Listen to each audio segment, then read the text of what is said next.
What's going on, fellow A-plusers? It's your host, Adam Perez, back once again with a brand new live episode of A-Plus Hero Report, your weekly stop for your Marvel, DC, television, and movie news, streaming live for you guys today. 6 incredible topics, honorable mentions to kick off our show, live viewer questions to wrap up our show, all that and a ton more, guys. Sit back, relax, enjoy the show, and we'll see you on the other side.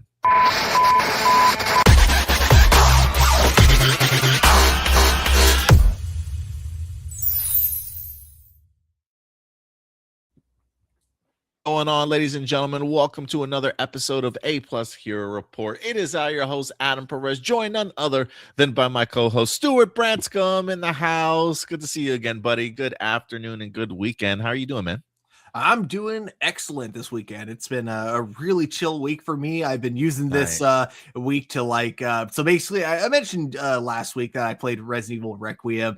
And it's been like so much fun that I've actually just been diving right back into the franchise. And this isn't as impressive as it sounds because I'm old, so I play video games now on easy mode. But I beat normal, Stuart. At least normal, bro. I know. That's how I know that I'm old, though. It's the fact that I play video games on easy mode and I don't feel ashamed about it. No. But so I went through Resident Evil 0, Resident Evil 1 remake, and now I'm on Resident Evil 2 on PlayStation 1.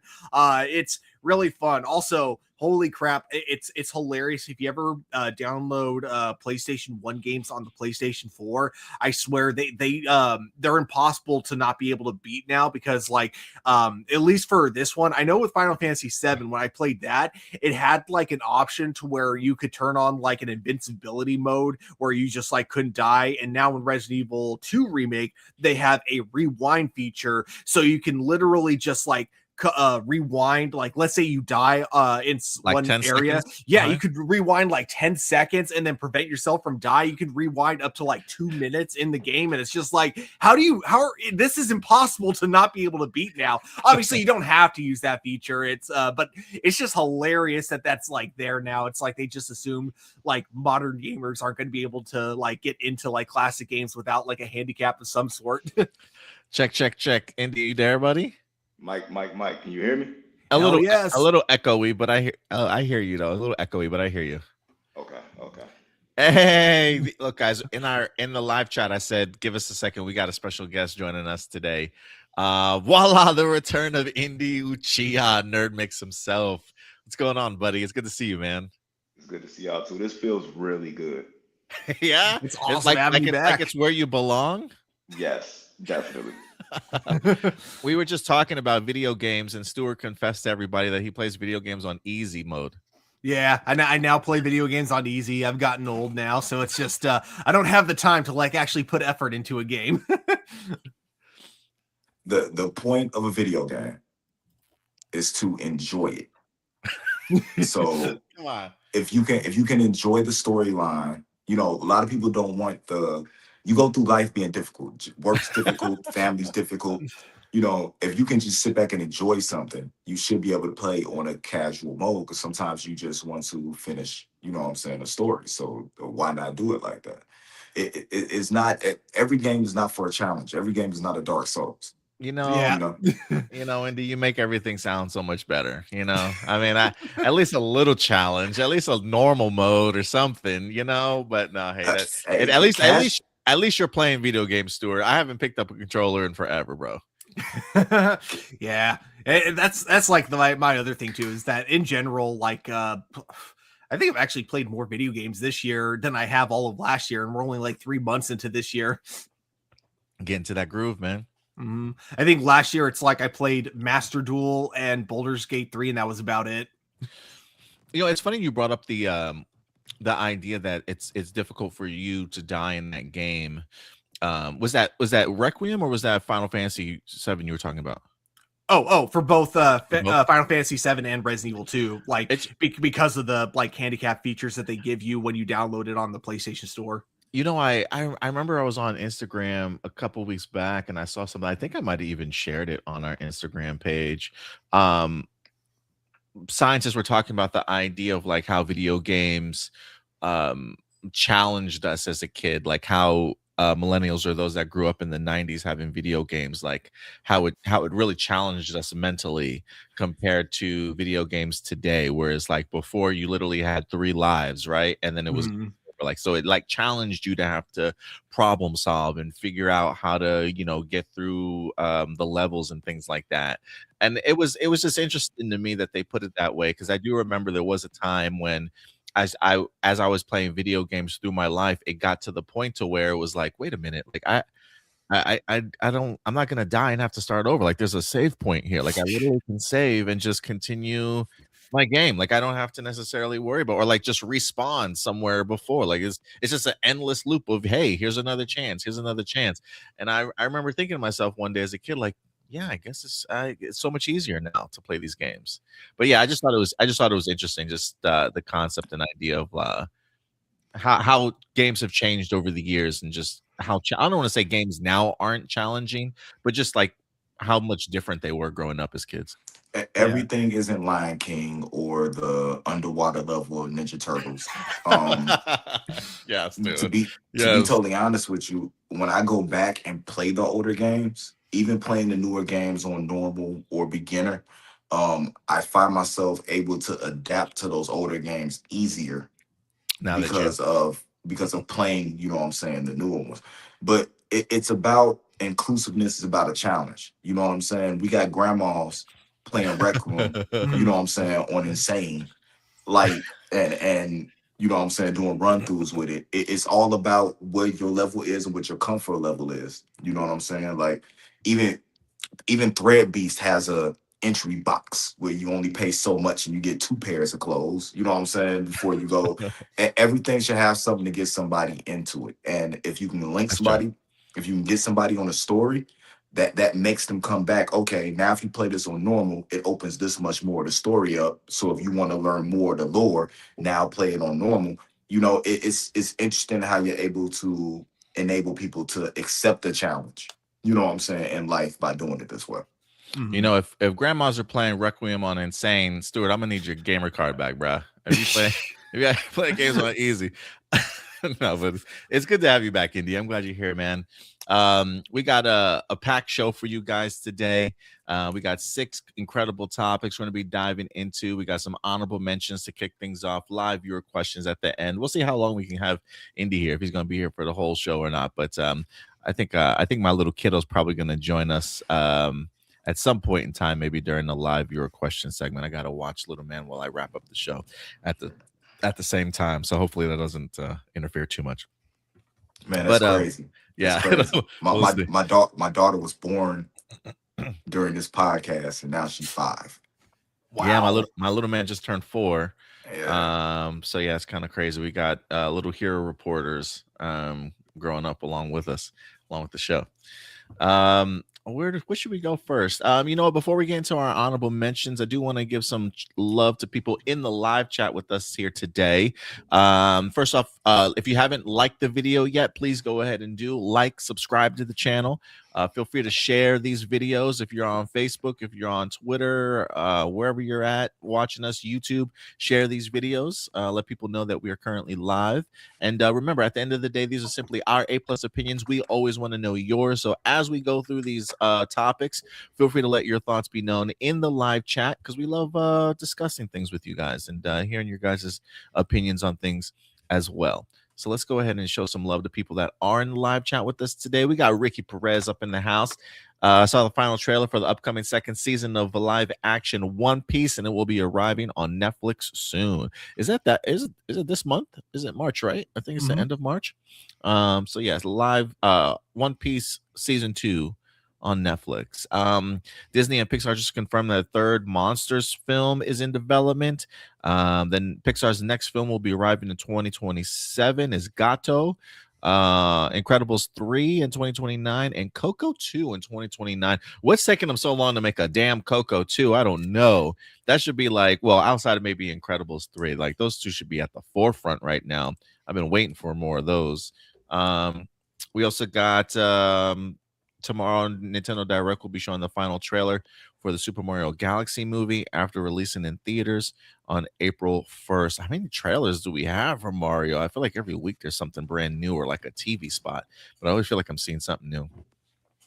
Nickelodeon Animation Paramount Plus has confirmed the new TD animated Garfield, the cartoon series, will be coming soon. You know, I think I did read something about a new Garfield animated. I think Lamont, what's his name? The guy from New Girl. He's also going to be playing in the Spider-Noir series as Robbie Robinson, I believe. I think he's voicing Garfield. Lamont something. I can't remember his damn last name. But I think he's the one doing Garfield's voice. That's crazy, man. We get Garfield projects all the time. Can we get a little love for Heathcliff? Oh my God, I haven't heard a Heathcliff reference in years, bro. Heathcliff. Oh my gosh, I love it. We also got it was announced that a Zombies 5 movie is in development at Disney Channel. It'll be filming soon, and the movie will premiere 2027. Very cool. Blossom's in the house. What's up, Blossom? We got Peg C joining us here today. Peg C says, I'm recovering from my 6-day sickness. Damn, bro. Hope you don't got that. Soon, brother. Yeah, man. Hope you don't got that zombie virus going around. Be careful, brother. What else we got here? Hunter. What's up, Hunter? What is your thoughts on people that want to be spoiled instead of surprised for a new suit? There are 2 more suits in the closet. Oh, he's talking about lanterns. I might get back to this question, Hunter, because we are going to talk a little bit about lanterns here in a little bit. So if you stick around for maybe another 30 minutes, 45 minutes or so, we'll definitely talk about some lanterns, but we'll definitely get to it. Let's see here. But yeah, thank you everybody for certainly joining us in the live chat. If you want to help us out monetarily, there is a super chat feature. If you want to go ahead and help us out there. We don't really have any sponsors or anything like that, so we do grow with your guys' help. But we understand it's tough in them streets these days. People living paycheck to paycheck. It's hard out there. So if you can't help us out monetarily, you can like the video. That's absolutely free. It takes 1 second from you. And share these videos and subscribe to the channel. That definitely does go a long way. But guys, let's go ahead and kick this off, especially now that we got 3 of us here today. This is going to be like a 4-hour show, bro. Let's get it. Let's go ahead and kick off our first segment of the day.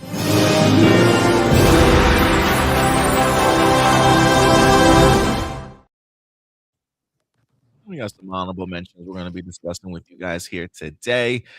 First and foremost, we did get ourselves some new posters as The Boys' final season is among us. April 8th, I believe this winds up dropping. We actually got 2 new posters, one for the heroes and one for the villains here, Homelander and his gang. But yeah, they also dropped not only brand new posters, but we did get ourselves a brand new trailer for The Boys. I only had the opportunity to check out the trailer once. I don't know if you guys had the opportunity to see it. Did you guys watch it?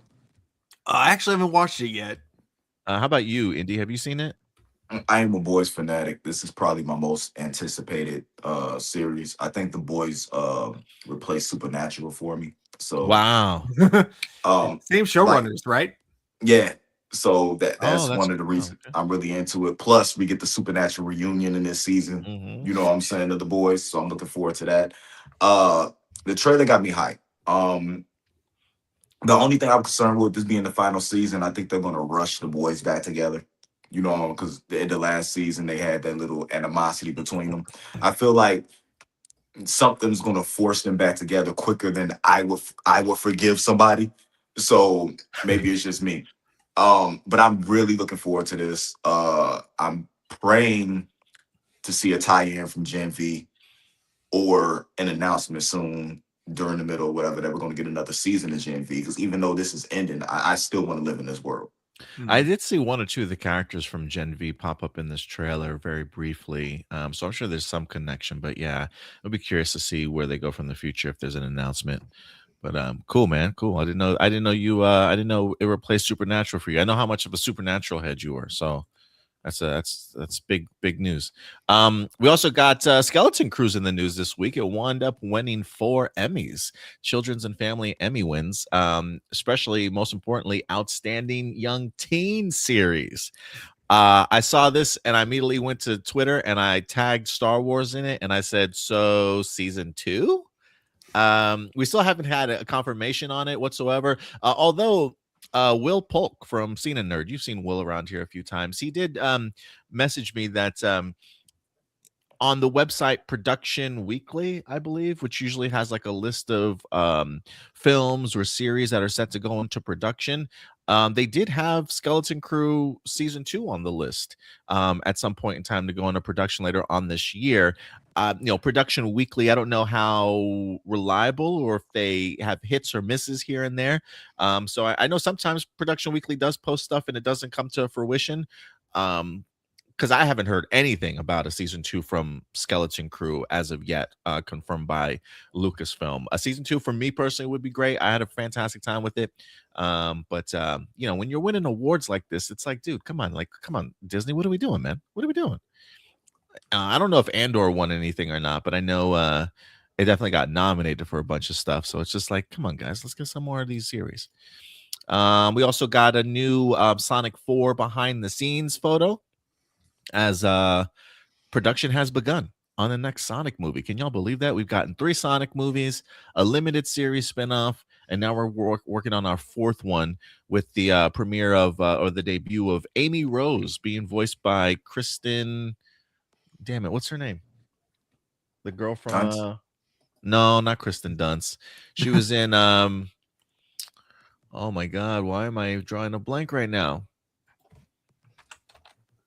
While you're trying to remember, why do I feel like somebody at Sonic likes Christian Bale? Why do I feel like somebody likes John Wick a lot when they did this promo photo? I mean, did you see Sonic 3? Yeah, I wouldn't doubt it. Night of OA. Yes, thank you, Night of OA. I appreciate that. Kristen Bell. Okay. Kristen Bell's the voice of her. She's a great actress, great voice actress also. She's going to be doing the voice of Amy Rose. Night of OA also said, I would love a season 2 of Skeleton Crew. I love more upbeat Star Wars stuff. Yeah, I dug it. I really dug it. I had a fun time with it. I think I'm obsessed Skeleton Crew won those awards. Stop it. What else we got here in the in honorable mentions? I guess we're getting ready for the Brazilian convention CCXP soon. Only reason why I say that is because Spider-Noir might be getting a feature there because they wind up releasing exclusive badges for their passes for the convention. And it gives us brand new looks at Spider-Noir characters in here. You got the villain Silvermane. You got Cat Hardy, who a lot of people are supposed to be Black Cat, maybe in this series. We also got the Sandman in this cool design for the badge promos. We also got Electro on here also. And I don't know who this gentleman is supposed to be. They haven't confirmed anything. I wonder if this is like I don't know who this is supposed to be. Maybe like a pre-Tombstone. Maybe this is like a Hammerhead or something. I don't know. But they haven't released anything yet about who they are. But some new photos in regard to or at least images in regards to Spider-Noir. Okay. I love these poster designs. They very much fit the like time period that it's all taking place in. Yeah, I was thinking to myself the other day, I was like, man, the only 2 people that I really would love to see pop up in this show that I haven't seen mentioned yet. Maybe that's something for like a season 2. I really want to see Hammerhead involved in here, and I really would like to see the Enforcers, a really classic like Steve Ditko, Stan Lee run a group of like gangster villains sort of thing. I just think that it would fit into the aesthetic of the show really well. And then not last but not least, but we do have The Exorcist is in the news here this week because the casting for this movie continues to just impress the hell out of me. This is going to be Mike Flanagan, who's returning to do The Exorcist. We've already announced Scarlett Johansson. I think this week they also announced John Leguizamo is going to be a part of this movie. Sasha Calle, formerly our Supergirl, is going to be in here. They already got Chiwetel Ejiofor attached. Lawrence Fishburne is in here. What's my man's name? Carl Lumley is in here too, fresh off of the newest Captain America movie. Also, I mean, they've got some incredible talent attached to this new Exorcist film. I really had no intentions of caring about it, but they said Mike Flanagan was going to do it, and here's the cast, and I'm like, I'm kind of sold already, man. I'm liking how this is coming together. Yeah, it's weird because like the last reboot, I don't know how that one. I remember like it didn't get a lot of like positive reviews. So yeah, I guess the thought rather than just kind of like going, all right, we'll just shelve it for now, come back to it later. It was just nope, we're gonna try again, but we're gonna start completely from scratch, different director, different writing team. Yeah, you know it's crazy because that when they relaunched The Exorcist, I think it was planned for a trilogy. I think they had the intentions of doing like 3 films for it, and the fact that they literally did one, and people were like, "No, we're done here." It's not just that. I'd be more worried about like the curse of The Exorcist. How stuff always happens on set. There's a lot of people that I Ooh, don't want to never see heard of nothing happen to. Oh, Yeah. There's some movies that shouldn't be remade just off of stuff like that, but they just keep risking not living. Talent, yeah, they just keep risking the So talent. that paycheck must be huge. Yeah, But Hollywood. everybody's going back to something old though. If you notice, even with the announcement that you made for Disney, stuff isn't making money like it is. So I feel like they're just going back to surefire things we know we can make money, and then we'll go back to the experimental thing again. Mhm. I think that's a good point. Like, I think what needs to happen before Hollywood can go back to making like a lot more original movies is, and this is gonna piss a lot of people off, but it feels like they need to like milk other projects until suddenly they lose their value, and then they're forced to make more creative choices again. Who else we got in here? Carla Gugino. She's great also. Hamish Linklater. I'm a big fan of his work also. Who's this kid down here at the bottom? This Benjamin Pajak. I feel like I've seen him before somewhere in some other thing. Was he in I think he was the life of Chuck kid, if I'm not mistaken, at the end. But he was pretty good in that movie too. I believe that's him. Working with Mike Flanagan again. So yeah, I was man. gonna say a lot of actors that have worked with Mike Flanagan before are here. Yeah, Chiwetel Ejiofor was also in The Life of Chuck, also, if I'm not mistaken. So was Carl Lumley and He was. That's right. Was Samantha also in it? I forgot. I know that she's definitely worked with Mike Flanagan before. Yeah, I feel like Mike Flanagan's doing a lot of work right now too. He's I think he's also adapting another Stephen King movie, if I'm not mistaken. He's calling. I feel like he calling in every favor ever. Yo, for real, he really is. He did the Carrie series. He's doing the new Carrie series also, if I'm not mistaken. He did write Clayface, but he's not directing it because Homeboy's he's been piled up and busy with a bunch of other stuff. But this is the cast for The Exorcist. Pay attention to this one, guys. Don't let this don't sleep on that one for sure. And then last but not least, we don't get too many of these guys. Updates in regards to the Voltron series. It's a small one here, but the live action Voltron movie has been in development for quite some time. I do believe that production wrapped sometime mid to late 2025. We've been trying to figure out exactly when the movie would be released. So we don't have an exact date as of yet, but the Wrap is reporting that Voltron will release sometime in 2027, though a specific release date hasn't been announced yet.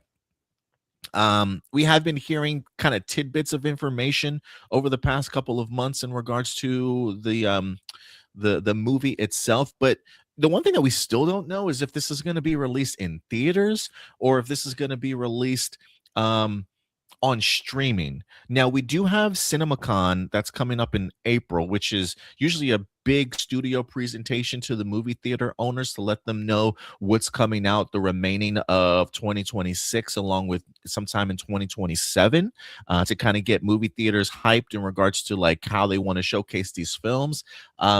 They didn't show Voltron at last year's CinemaCon, so I am kind of curious if we're going to get a first look of any sort this year in April, as this movie is wrapped. It's been in post-production for months now. the idea of them releasing it in 2027 makes sense to me. I'm actually surprised it's not coming out late 2026. But I will say this: if it is coming out in 2027, I have a feeling like I expect it to be early 2027. I'm hoping that doesn't mean it's in the January, February area where movies kind of go to die. I'm kind of hoping that Voltron gets like that March, April kind of treatment to really kind of kick off the early sort of like summer blockbuster season, if you will, really depending on the quality of the movie. So if it's going to be released in 2027, my next thing would be what window in 2027 are we talking about? That might give us some insight in regards to how Amazon MGM feels about this movie, and will it be released theatrically or streaming? Those are the two things that are going to be on my mind going forward. But we can expect this film in 2027. What do you guys think, though? My prediction is that it's going to be based on how Masters of the Universe does. I think that because that one is going to theaters, so I think that if that one does good in the box office, they'll undoubtedly release Ultron into the theaters. But I think that if it ends up being a flop, maybe they'll just kind of consider streaming only. I don't know. I mean, that's a good point. Well, I mean, the idea that we are looking at Masters of the Universe as like a tent pole or like a measuring stick, I think is smart. Well, you said Ultron instead of Ultron.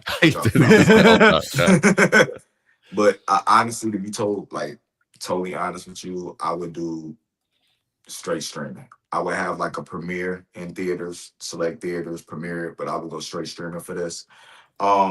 He-Man has a different type of, I don't know, it's like you get a different type of feeling with He-Man. And I think it's because the type of character He-Man hasn't been oversaturated. I feel that Voltron has a big gap it could fill with, Sentai ending, the hunger for more Power Rangers and everything like that. I think they have a spot where they can go, hey, we're the OGs, we're finna take this over and really do something. But I just don't know if they're taking the right approach, especially with promotion, in order to be able to, do that. I feel like they cast it well. The looks that we saw look good as far as like the stills and everything. But I'm just unsure about it. I haven't felt good about a Voltron project since the last animated one that we reviewed on this, The Legendary Defender. Channel. Yeah, that was the last one that I felt, and that was the first one in a couple of years. Like we're talking about like a decade of time that felt like it had anything that got you interested in what this even was. Yeah, I do wonder if this movie, I don't want to say this movie is late, but I do think this movie probably should have been in production a few years ago to carry off that momentum of the Netflix animated series. I think that would have been pretty cool on their part. But I don't know. I am interested in the idea that you feel like it should go straight to streaming. Maybe it's one of those things like what Netflix tends to do, where they do like a 14-day or like 2-week theatrical release, and then have it straight on the streaming right after that, or maybe they air them both at the same time, but you can also see it in theaters. That'd be an interesting move by Amazon to certainly do also. But we'll see what happens here. It's really going to come down to the quality. Hunter also says, don't forget the Gundam movie. Yes, the Gundam movie is set to go into production relatively soon this year. I believe it's supposed to be like either summertime or maybe late spring, but they have been dropping casting announcements, so they're definitely getting ready pre-production wise to go into in front of cameras relatively soon. I think it's Sydney Sweeney, Noah Centineo, and some other people that have been recently cast. But yes, that movie is going to be going into. Still don't understand that casting. The if anything, yeah, Voltron being ahead of the curve in that way can certainly help bring in sort of bring in the big robot film, since we don't really have like a Pacific Rim or anything like that. But bro. Voltron kicks off the stuff, and then Gundam's gonna smash Voltron. I'm not saying just because of the word Gundam.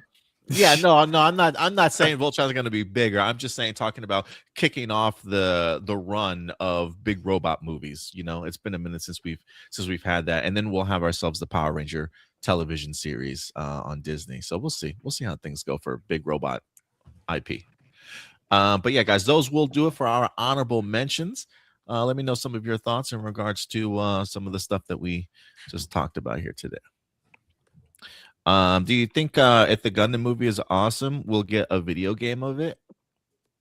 They've had some Gundam video games before, right? Maybe not in America, but I don't know. They've had a few. Like they did kind of a crossover type thing with the Dynasty Warriors franchise. So it was like Dynasty Warrior Gundams. So it was like it was like gameplay from Dynasty Warriors. But yeah, but I don't know. Like video game movie tie-ins don't happen as often as they used to, like in the early 2000s and 2010s. Yeah, so James Gunn should be all over this with DCU, right? Movies, give me a video game fresh out of that. You're right. They don't happen as much as they used to. But I'm glad you brought up that Dynasty Warriors Gundam style. That shit was dope. I remember, I haven't played it, but I remember seeing trailers for it. Yeah, I was all on board for that, man. That was pretty dope. I remember playing the demos for it back before it was GameStop, back when it was called EB Games. Oh man, you're aging yourself, Stu. I mean, I haven't been to an EB Games in years. I don't think they exist anymore. Like, weren't they all like bought out? Yeah. And GameStop, but that's the problem. What happened with GameStop? They bought out all their competition, and they just ended up oversaturating the market, and they couldn't run competitive prices because they were the market. And that's why. So they basically pulled a Blockbuster, pretty much. Yes, like they didn't learn. Does GameStop still do like midnight releases and stuff, and have like lines of people outside? No, they do 9 p.m. releases because of the way digital works. So, okay. But they still do it at their store, though. They still have them like come. Not as much because there's nothing big coming. There's not big enough games other than like a Call of Duty or a Madden or something like that that's big enough for people to want to do it. Man, can I go back to the 90s and early 2000s, please? Man, it's just I'm just so old. Just take me back 2008. Yeah, just get like 20 years ago would be great. You know, like God dang. 2008, one of the best, like, because like that was the year we had GTA 4, we had BioShock. God, what else? I don't know. I just remember 2008 being a great year for video games. You know, it's just interesting how much times have changed over the years. And I'm not trying to make myself sound like an old man, like I'm Moses or something like that. But I literally was thinking about this the other day as I was going to the movies. Like, you know, I miss midnight releases of movies, and not just that, but I miss midnight releases of movies before assigned seating. Like the idea of having to go to the theaters and like get in line super early and wait for hours for the first showing and make sure you got like a good seat, right? Like the big crowds of people that would be outside the movie theaters. I just remember going to, you know, Revenge of the Sith with my little brother and being outside with a bunch of Star Wars nerds with our tickets just waiting for the doors to open and stuff. And just like that community, right? Like that ability to be able to hang out with other people in the neighborhood or from around the area and just wait for something exciting, whether that be a movie, whether that be a video game that you're all kind of picking up. Just that idea of community. Now everything is like, hey, just download this. You know, you can get to your movie 20 minutes late and the trailers are still, your seats are safe and the trailers are still kind of going. I just kind of miss that community aspect of some of these things, you know? I think like one of the problems is like looking at it through the video game side of thing. I think that there were a lot of great things when it came to like the internet in terms of like the kind of the ways that like digital could like actually improve video games in terms of like stuff that you can download for DLC in terms of keeping things connected online. Like I think all that was so great when it launched with the PlayStation 3 and the Xbox 360. The problem then became that it became all about the money aspect about it and not the fun aspect about it. So they kept all the things that didn't work about like digital markets, and they made it like the new permanent way to play video games. Night of Oasis, I think the last midnight release I did was for Mass Effect 3. It's that been a was while. so big. Yeah, I did the so big. I did the midnight release for that. That was so great because like it was like basically me and my like 3 really close friends that played Mass Effect 3 at our high school. No one else did. So like going to the midnight release of Mass Effect 3 was amazing because it was like, holy shit, I get to talk to other Mass Effect fans finally. Yeah, see, I missed that. I miss that type of stuff, man. I don't know. Can we bring some of that back? I mean, even if it's just for like a day, that'd be great. I What's up, worked that Timmy? midnight release. You did? Oh, you Yeah, did? GameStop. Yeah, I was a manager at GameStop at that time. I worked that midnight release, and I was surprised at the turnout. You know what I'm saying, for that game. Mass Effect 2 was so big that when 3 came out, Yeah, it was just over. nuts. Yeah, I can imagine. That's cool. Fun times 20-something years ago. No, it's been a minute. But yeah, fun times. But yeah, guys, let us know. Look, if you're as old as we are, as old as dirt, if you can remember fossil records and stuff, let us know. What was the last time that you had a midnight release for anything? Video games, going to the movies, I remember going to the movies for Avengers, the first Avengers movie, and me and my friends dressing up as the Avengers, going in line, waiting there with that. God, we looked awful. Just our makeshift costumes that we made at home. I was Thor. I wore a blonde wig and helmet, had a toy hammer in my hand. People took pictures of us and stuff. I mean, it was just really cool. Just a community aspect of it all, and being around other fans to get hyped about something. I just miss those days. Definitely. But yeah, now that we're done reminiscing, y'all, let's get into these main topics, shall we? Let's do it. We got 6 incredible topics we're going to be talking about here for you guys today. We got Lanterns as they dropped a brand new teaser trailer, our first teaser trailer, to be quite frank with you. We'll probably watch it with you guys here a little bit. We're also going to get into some we actually got a couple of Star Wars topics for you guys. The Mandalorian preview, talking a little bit about the Acolyte, a great day for Indy to certainly return with more Star Wars talk for him.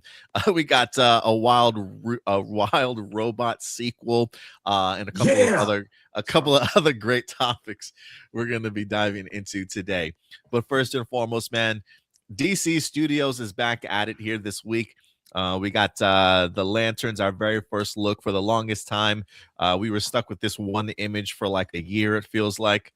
Probably since even before my son was born, we've been stuck with this one image for like the longest time, waiting to finally get something. And this week we finally did. They wind up dropping a brand new teaser trailer.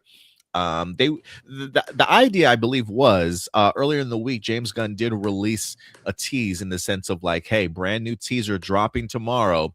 But something changed immediately that day. I don't know if the trailer had leaked or something forced their hand, but they ended up dropping it that very same day that James Gunn said we were going to get the teaser tomorrow, and they dropped it. And I got to tell you, man, over on YouTube, this trailer has gotten over 1 million views, if I'm not mistaken, within like 12 hours or 24 hours. People are certainly keeping their eyes on the Lanterns project. People seemingly are very much excited. But Stuart, I would be remiss if I did not let people know there is some division that's happening right now amongst fans in regards to our first look for I'll bring him back when he comes back. Our first look for Lanterns. Look, I like to keep it a buck. I like to keep it positive around here. We'll talk about some of the negatives in a little bit in regards to what people are saying and feeling in regards to this. But before we do, I do want us to check out the trailer for ourselves. If you guys have not had the opportunity to see Lanterns, I'll go ahead and bring that up for us here. We can watch it together. It may be a little bit of pausing and talking in between just so that we don't get hit with copyright so much. But I do want to experience this trailer with you guys and pretty much get your perspectives and feelings on it. So let me go ahead and pull this up here real quick. We'll get Indy back here in just a little bit. But yeah, I am really excited to hear your thoughts on this because when I saw this trailer, my first thought was the internet's going to be mixed about this, and holy shit, I was right. I it's funny you say that because I remember I remember finishing it too, and I think I did a video over on I think I did a video over on TikTok.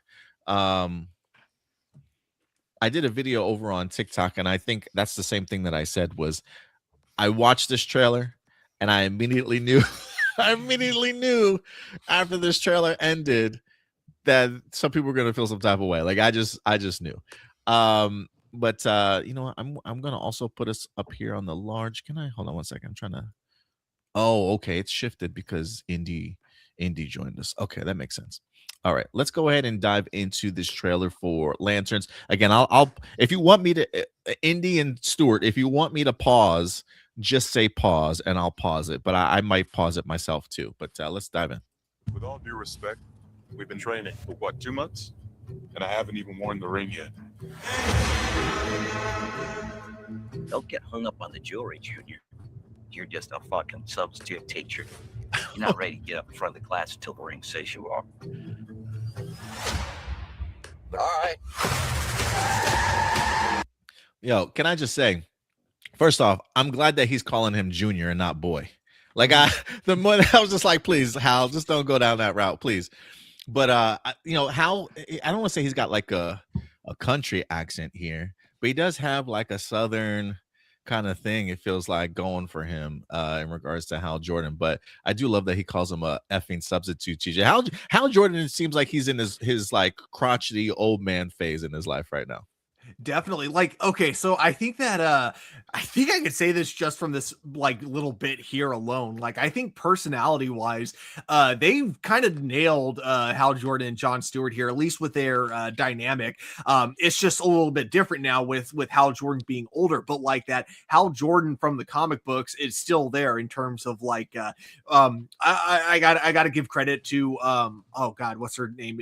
Go Read Some Comics, the YouTube channel, because she points out like this is something that Hal Jordan would straight up do in the comic books all the time, is that he's super reckless and it seems like he doesn't think before he acts. But like the thing is that he's reckless, but things tend to work out. And he kind of like always trusts that like even if the plan doesn't work out, that whoever is involved with the plan is going to figure it out on their own. They're going to figure out how to adjust with that. And this right here, him just basically throwing Jon Stewart like, you know, over the cliff like this, he's just kind of like, yeah, no, he'll figure it out. I trust him. Yeah, it's that fly by the seat of your pants mentality. I hope the ring chose him. I wonder if that's like his mindset. Either the ring chose him and it'll save his life, or you know, they were wrong and the ring didn't choose him, in which case, oh well. What's one casualty? One less person that knows our secret. Yeah. Is it a secret though? Because of like, okay, I'll talk about that like as the trailer goes on. Yeah, let's keep going here. I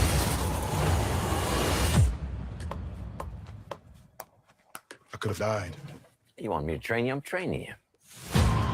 That's some tough training, boy. Something is off here. I can feel it. You know, when I look at, for some reason, first off, the music really works for me in this trailer. But for some reason, when we get to this scene, I just like, there's like a mind-controlled zombie kind of aspect about these like town goers that just have an eerie type of feeling to me, dude. I don't know what it is about this scene selection in general, but when they walk in, like everybody's just deadpan face sort of thing. It just feels like they're almost soldiers or just taking orders or just like, just gone at this point. Really trippy. This is my town. You're a big shot. Noted. But stay the fuck out of my way. Think she hates your guts. It's the way she hates them. Pause. Okay, I actually really like that line because it kind of implies that like Hal Jordan purposely wants to be unlikable, as if like one way he kind of figures people out, one way he reads people is I guess just being a total piece of shit, and like the way people react to him being a total piece of shit is how he's able to find out like what makes people tick. So that's kind of an interesting thing about his character, and I wonder if that's just something that's like a skill he's just learned like over time with age. This is a stupid plan. Not that stupid. That I don't know. Yo, I've had stupider. Yeah, that I don't doubt. I love the dialogue in this trailer so far. I really do. I mean, through this whole thing, it looks like Jon Stewart is just fed up. Like Yo, he's like, why does he he's have to over train it. me? Bro, Yeah. he's Where's over it. Kilowog? Why can't Kilowog train me? Why does he have to train me? I think at this point he would probably prefer Guy Gardner. Yeah, for real, right? Somebody did mention in here, was it Hunter? Talked about what is your thoughts on people that want to be spoiled instead of surprised for a new suit? There are 2 more suits in the closet. Yeah, are we under the impression those are 2 other lantern suits? What do you guys think? Do you think this is like I don't know, it's just like I guess this is a regular suit from him? Does he have 2 other suits? Do you think there's going to be a costume change at some point? What do you think about this?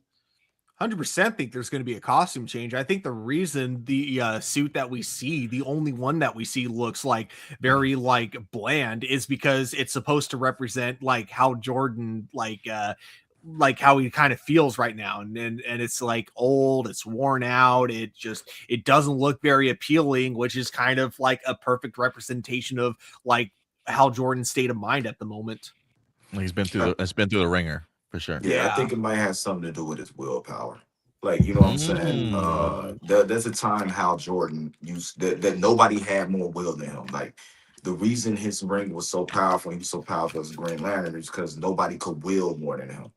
What if now something happened and he's just tired, worn out, and just doesn't have the will to do it anymore? Maybe that's why he's trying to train to replace me. I love that. Who knows? Maybe John's the key to unlocking that willpower again for him too. You know, maybe they both help each other out in this series. But that's a good point. Maybe his willpower's a little bit drained at this point in his life. Or maybe he's training Jon Stewart against his own will, because they know he's getting old. He can't do this forever. Yeah, no, that's definitely a possibility. Yeah, for sure. Green Lantern's oath is to protect people. We both know I do a better job of this than you. This is my job. As long as I'm alive, that ain't changing. Woo! So take a deep breath, Junior. You're old. You're tired.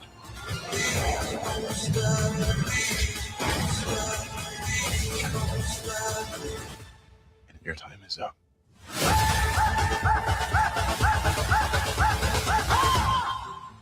I don't understand. Who are you exactly? Hal Jordan, Green Lantern.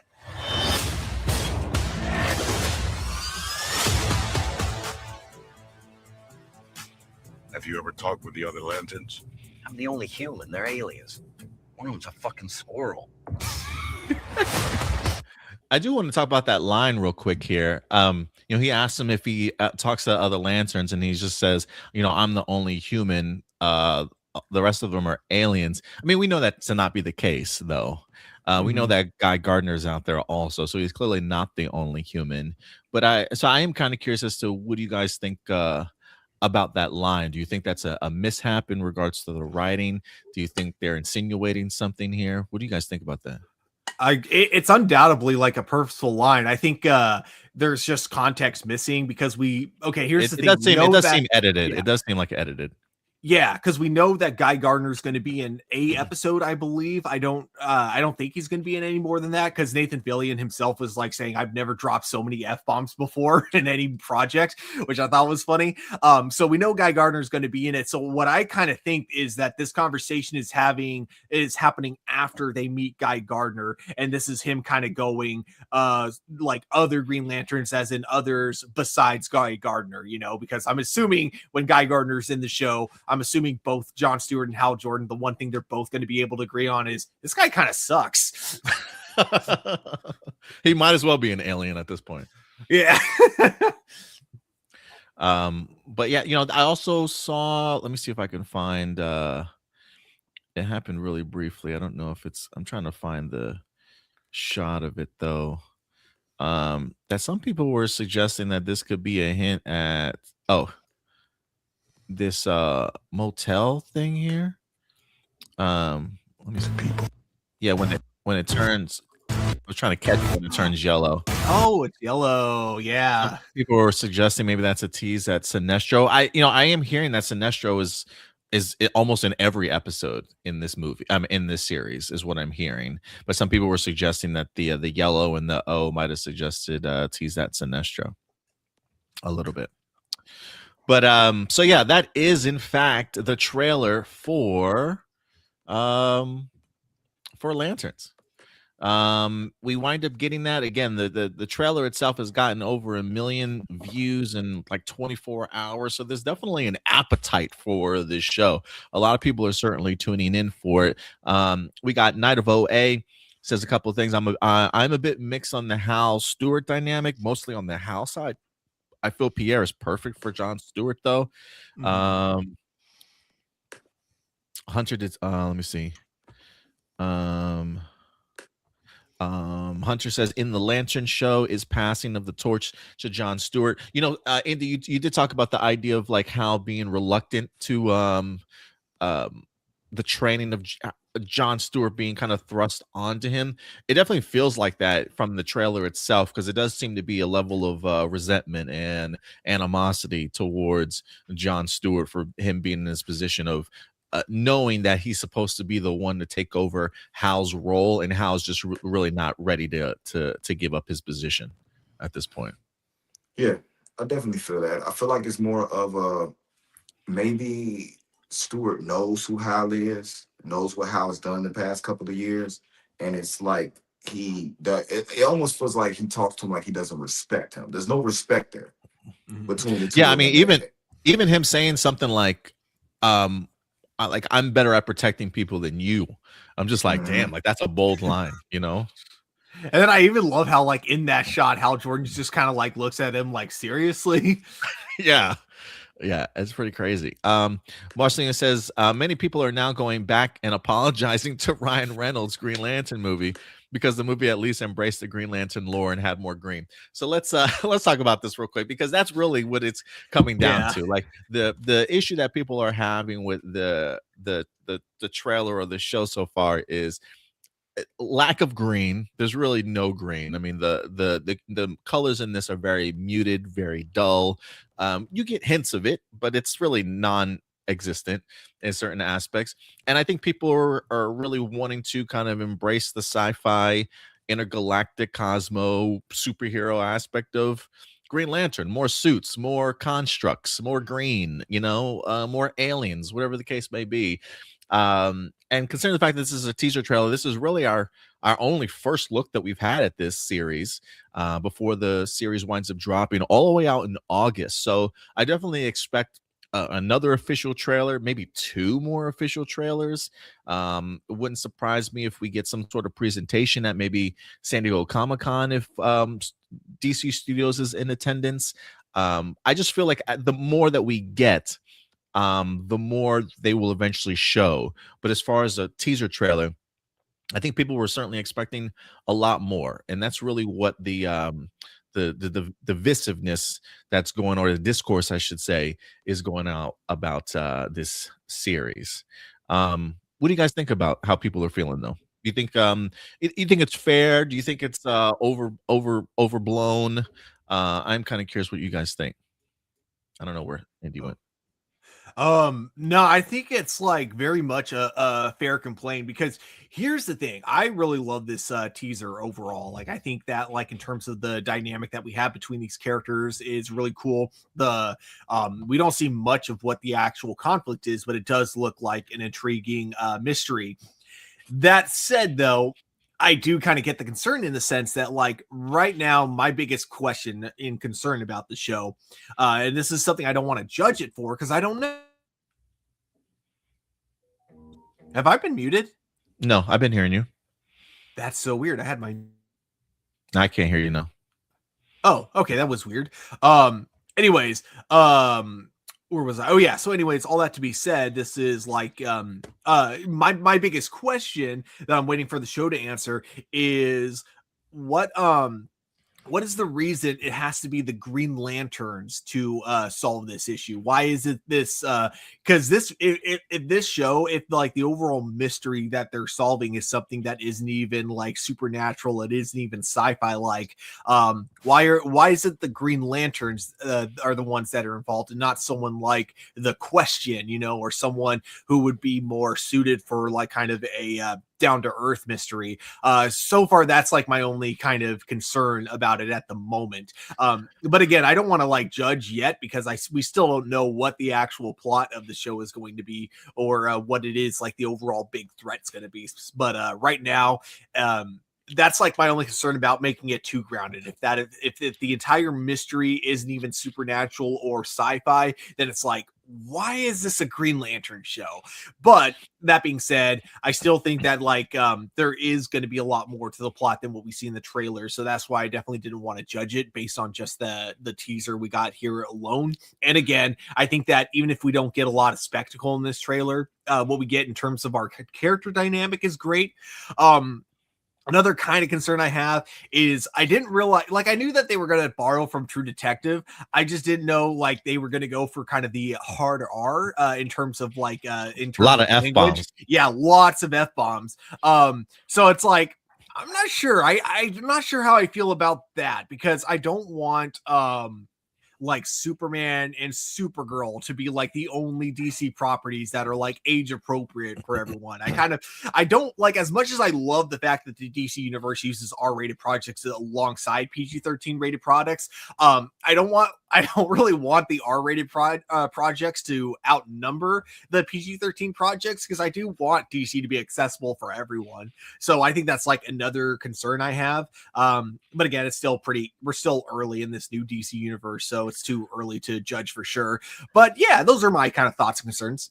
Yeah, I mean, I guess you have a point there because Peacemaker is certainly like that. Clayface, I think, is meant to be rated R too because it's going to be a body horror, and now we're going to have Green Lanterns, which is going to clearly be a more mature series. And the only PG family-friendly stuff that we've had so far is Superman and upcoming Supergirl. I guess it benefits DC Studios to have those two PG projects theatrically, at least, to get all four quadrants of people involved, of groups of people involved.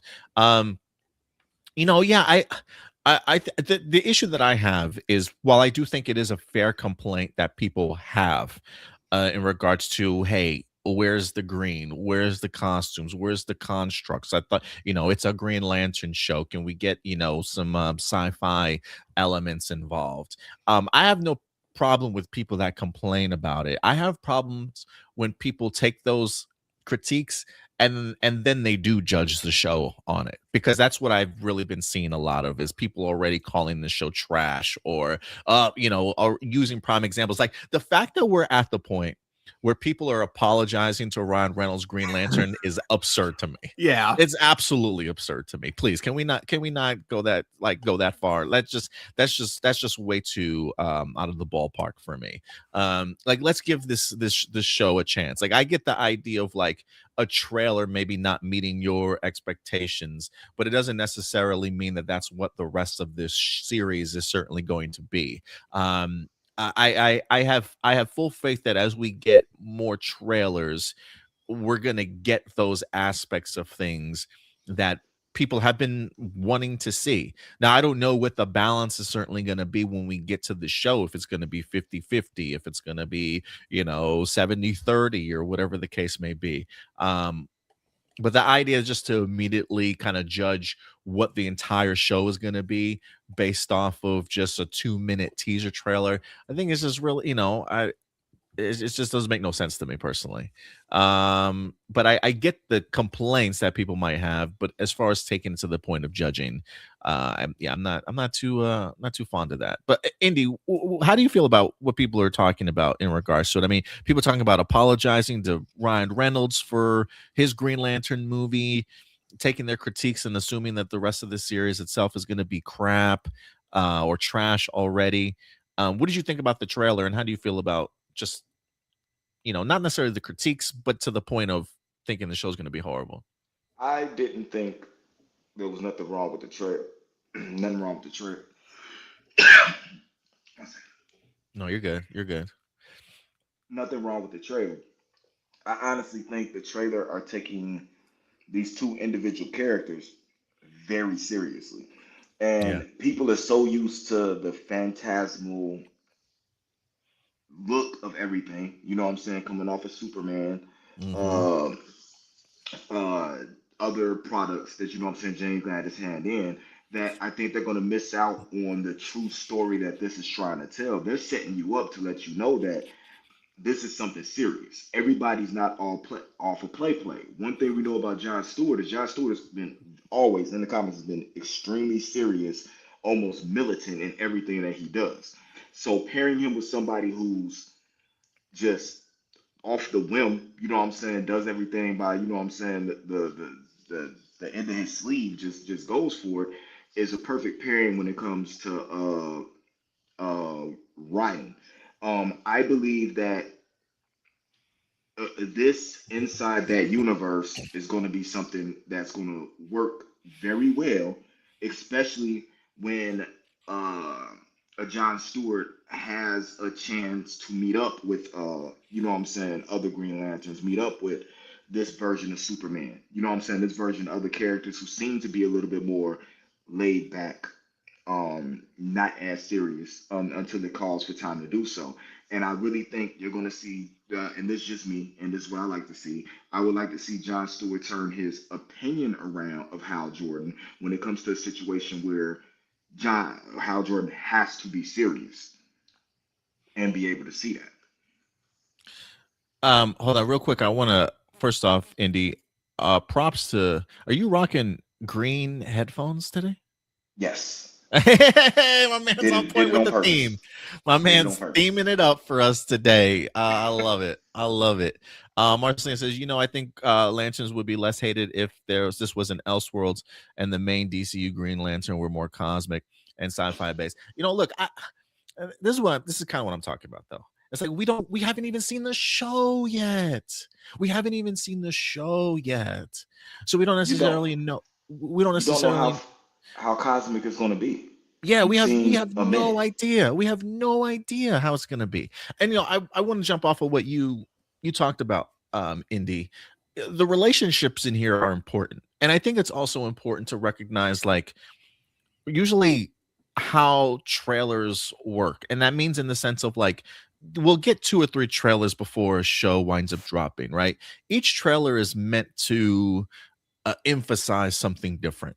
Usually, you'll have a trailer that's very story related that'll give you ideas as to where the plot is, or you'll have trailers that are very character driven in the sense of showcasing you who the characters are that you're going to be going on this adventures with. Then you usually will have a trailer that's built around action to show you, like, okay, we gave you a little bit of the premise, we gave you a little bit of the characters. Now let's show you what else is kind of up our sleeve in regards to action, why you should certainly watch this this series. And I feel like that's how they wind up putting this trailer together. When James Gunn announced this series for Gods and Monsters, he talked about the idea that this was going to be in the veins of True Detective. That's exactly what he's been talking about since this production on this show certainly began.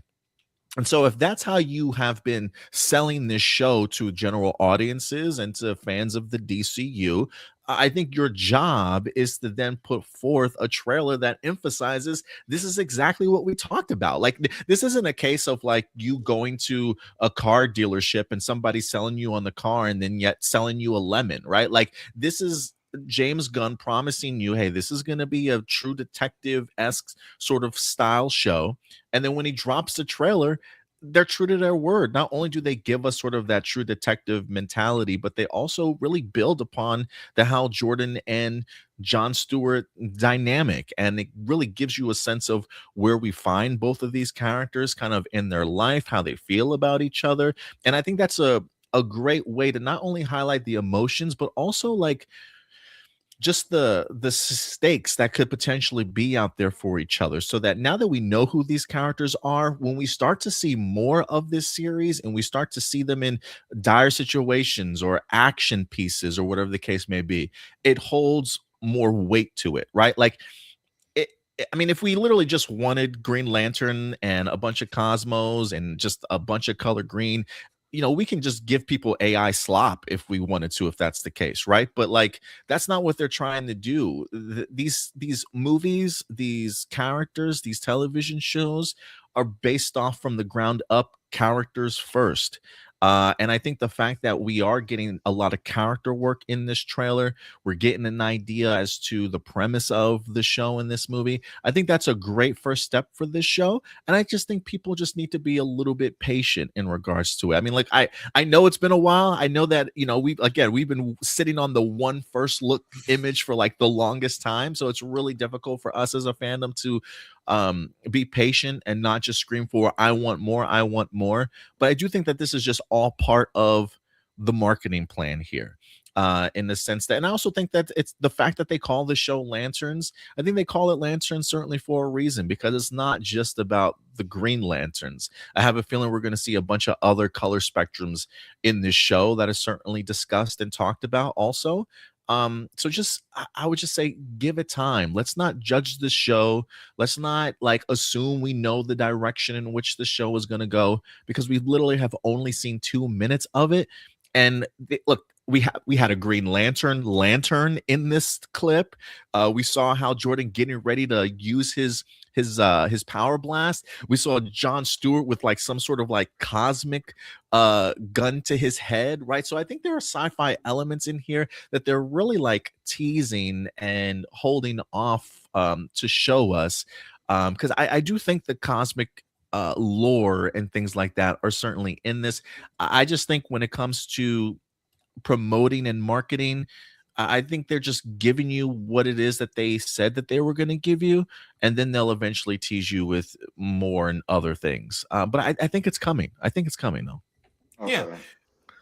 Go ahead. I think what Go ahead, Stuart. sorry. I think like what it kind of comes down to, think of it in like kind of the Power Rangers kind of sense, in that like one of the big rules of being Power Ranger, never escalate a fight.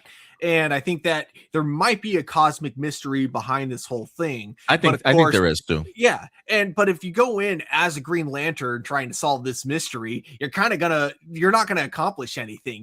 People are gonna see the Green Lantern, they're gonna think, oh crap, we gotta do a better job of hiding this big conspiracy or something. They're gonna give away like whatever kind of cover they have. But if you go in as Hal Jordan and Jon Stewart, just it sounds like it's implied they know he's the Green Lantern, but he's not suited up. He's not using any of his powers. I think they're just not going to see him as much of a threat, as much of a threat, and therefore they may like kind of slip up a little more. Again, I think like what it comes down to is that it seems like Hal Jordan wants people to underestimate him, and I think that's why we don't see him using his Green Lantern powers in this in this trailer so far. I think he wants to be underestimated.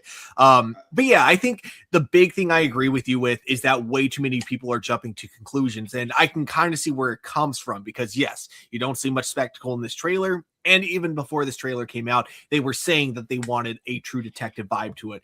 But even though I gave my concern of, I really hope this justifies being a Lantern show, I think it will. I think it'd be weird if it didn't. I think it'd be weird if it didn't. Yeah. Last thing I'll say about it is that I almost feel like in a way this idea almost backfired, but it's like, I think because a lot of people don't believe anything James Gunn produces is going to like feel different from a James Gunn project. And that's all going to have like kind of that similar goofy tone that he's so used to. It almost feels like this was kind of like made in a response to that, as a way to show, hey, no, we are not afraid of trying new things, of trying different, branching out to different ways of telling stories and all that. But at the same time, I think that the internet took it as, oh, see, they're not even going to give anything like fantastical in this movie, which like I said, I don't think that's going to be the case. I think there's a lot that's happening in the show that they're keeping from us. And I look forward to seeing it unravel. Yeah. Go ahead. No, you go ahead, Andy. I give you one even better than that. There's a cosmic entity to, being a Green Lantern. But there's a reason why Green Lanterns from Earth were so good at the job, that they have, is because of their emotional spectrum and the way they're able to, control emotions, the willpower they have, that nobody seemed to have more will than what you know what I'm saying, humans of Earth could, you know what I'm saying, portray. So if you jump off into the cosmic thing and just throw Jon Stewart into that, you know what I'm saying, does he lose his his essence of being human? You know what I'm saying? When you got Hal Jordan, somebody who's been around, you know what I'm saying, weathered the storm, maybe he knows there's a base in something that made him so good that it happened, you know what I'm saying, on Earth. So maybe it's a thing about showing him where that came from, you know what I'm saying, and why he was so good at this job, that it looks like it's not cosmic based. You know what I'm saying? Before you open Jon Stewart up into something that's bigger, you know? And as far as they love this topic, don't they? What, the comments? Yeah. Oh yeah. Well, we'll get to some of the other comments. But yeah, I don't see any issue with it. I know I feel this compared to the Joker movie. I feel like the Joker movie was straight Elseworld. You know what I'm saying? Because it wasn't set in the DC universe. It was a different interpretation on how the Joker was created. I just didn't like the movie. That wasn't, you know what I'm saying? At the time, you have Batman Who Laughs and other stuff coming out. There was better interpretations of the Joker out than that interpretation of Joker to me. Hence the second movie. But I just feel like we're overlooking just the nuance of what we're going to see from this Lantern show. Like, they're not going to give everything away in one trailer. They gave us one steal for over a year. You think they're going to give us away everything in their first teaser trailer? It's not happening. They just let us look at Air Pierre Paul, you know what I'm saying? And every woman goes, I'm watching this show.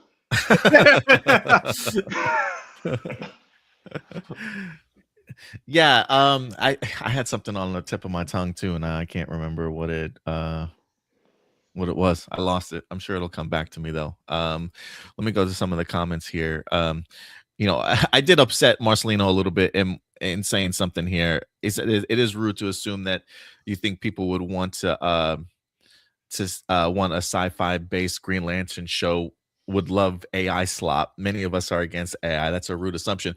Bro, let me tell you something. I've been on Twitter all the time, and I see a ton of AI slop that's sent my way or that's posted where people are like, this is all we wanted. And it's like Green Lantern fighting, you know, and it's just like an AI thing that's been kind of put together just to show Green Lantern, you know, constructs and fighting other heroes and stuff, right? So there are people that are already out there creating AI slop to as an argument of this is all we wanted to see, sort of thing.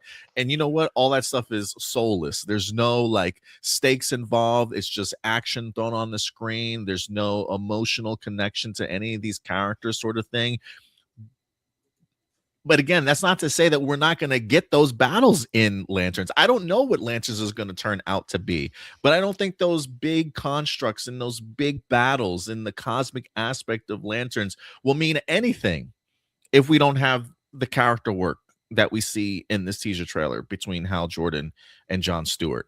And so again, it's the assumption of thinking that we know what a series is going to be before we even see the show itself, and already saying other things are better than it's been 2 minutes. Like it's been 2 minutes. So yeah, I'm just bringing up what I've seen that people have been kind of pushing online. Let me see here. What else are you guys saying about it? Hunter Ziggy brings up something that I've seen people talking about, which is how Jordan not having the green aura. And that is like, so I think that like a lot of times, and I could be wrong, please, if there are any like bigger Green Lantern fans in the comments listening to this, definitely correct me if I am incorrect on this. But I think a lot of times when we see it in the comics, it's usually just there for visual purposes for us as the readers, unless they're in space. Like the aura is really meant to be more of a protection around them for when they're in space or for when they're facing like environmental, like, you know, hazards or something like that. But if you're just like flying from point A to point B, you don't necessarily need to have that green aura around you. And I've seen people bringing up examples of the Green Lantern flying without having the green aura, of him just flying from one place to another. So I do think that for the most part, most of the times we see it, it's only because they're, you know, about to battle and they need that extra like layer of like armor and stuff, or because they're flying in space and obviously they can't breathe in space. And I believe that too depends on the willpower of the lantern and how experienced the lantern is. You know what I'm Mhm. saying, on how that goes. I think some people forget about that too. Blossom says, never heard a DC character say the F word before. Yeah, you should check out. Watch Don't watch Peacemaker. Peacemaker. Yeah, don't watch Peacemaker then. Don't watch Peacemaker, or Don't go watch, back, ask or somebody Creature mention. Commandos. Yeah, go back and somebody mention and read some of them early Milestone comics, because they went crazy in those. Oh, there's also that one line in Justice League, the Snyder Cut. Oh yeah, that's right. That is in that movie. I knew it would be grounded, but I was expecting something like Umbrella Academy, where it is grounded, but it embraces fantastical elements and costumes. I do expect it. I do expect it. And that's just really what I'm talking about, is the idea that we can't just assume that we know what an entire movie or a series is going to be like based off of just one trailer. We have to That- give this series its opportunity to grow and tease us with whatever it certainly wants to. There are things, like Indy said before, there are things that they want to hold close to the chest that they're not ready to reveal just yet. So it's pointless to spoil it for us. Not just that. What are you guys doing right now? In these comments while we're on this podcast, I haven't heard anybody speak about lanterns arguing both points as much as this last 10 minutes that we've been talking about it. And when you go online and you look at Twitter, you look all that, this is what that, they're doing what they need to do. They're creating conversation around this show. In between all these other shows that are on that people are talking about, whether it's Cross, whether it's A Night of the Seven Kingdoms, you know what I'm saying? Everything else is on. People are now talking about lanterns in the midst of all of that, and the show doesn't even come out yet. Mm-hmm. So they're creating the buzz that they need, because them same people that say this should be like this and I don't like this because they did that are going to go look to see if that's all it is. And then the people that are just gonna give it a chance are gonna, so it's gonna get you to tune in at least for a couple of episodes. So they're gonna hit their milestone no matter what's up. They know how to get the conversation buzzing around what they need. And I also want to say, just because we're defending the teaser trailer, this doesn't necessarily mean that the series itself is going to be amazing, right? I mean, at the end of the day, we'll judge it after we get to the 8th episode, certainly itself. But I gotta give DC Studios props for embracing, like Stuart mentioned the idea before of, James Gunn said that these projects were going to be tonally different, and he certainly was not lying. Like I get the idea of, this is an odd choice for a Green Lantern show. And I would agree with you. Like, this is probably, like, if you had pitched me the idea of a Green Lantern show, this is probably not my first suggestion in regards to the direction that they want to go. So I get the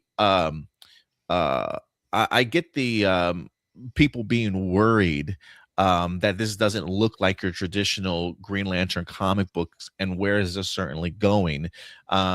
So I get the nervousness about it, but I also would just say you've got some great writers attached to this. Chris Mundy from Ozark, which was an incredible series. Damon Lindelof is no slouch. He made one of my favorite comic book series of all time in Watchmen. He's done great work in the past. He's also got Tom King helping write the series as well. And it's an HBO Max original series. HBO puts out quality. It may not be great all the time, but they always put their best foot forward when it comes to this type of stuff. So, I would just say, have a little faith, just be a little bit more patient. This may not be the traditional Green Lantern show that you've seen, but I would just urge people not to judge it until you actually see it for yourself. Because right now it's literally just a teaser. Here's these characters, here's their dynamic, this is the world that we're setting them in, and we've got plenty more to show you. We're just not ready to yet. So I don't want any apologies to Ryan Reynolds. My man's not escaping that easy. But let's just give it some time. Let's just give it some time. Still, I know it's hard. And when you got your cosmic fantastical Green Lantern, you ended up with that crap that Ryan Reynolds made. Right. I mean, you got what you wanted, and it was still a crap movie. I mean, I'm sure some people were fans of Green Lanterns. If you were a fan of the Green Lantern Ryan Reynolds movies, props to you. But majority of people would say no, that movie was not great. That's the direction we gave you. That movie, you were probably a fan of that Dragon Ball live action too. Oh God. You are the people that need to just turn around and look at a wall. No. I'm waiting for that. You know what? We're gonna get like a live action Dragon Ball movie, and people are gonna watch the fact that like it's got a diverse cast, and they're gonna go, "Oh, this is too woke." You know what? They got it right back in 2009. You know, That's look, what people are gonna say. You know, look, we could walk away from Lanterns and think to ourselves like, Ryan Reynolds' Green Lantern is like on one spectrum of horrible, and then maybe Lanterns is on the other spectrum of horrible, like too grounded and too fantastical, and maybe we still need a project that needs to be balanced a little bit more. Who knows? I really have no idea. The point I'm just making is, let's pump the brakes, guys. Okay, let's not make crazy assumptions about something we barely know anything about right now. We can't put John Cena in everything.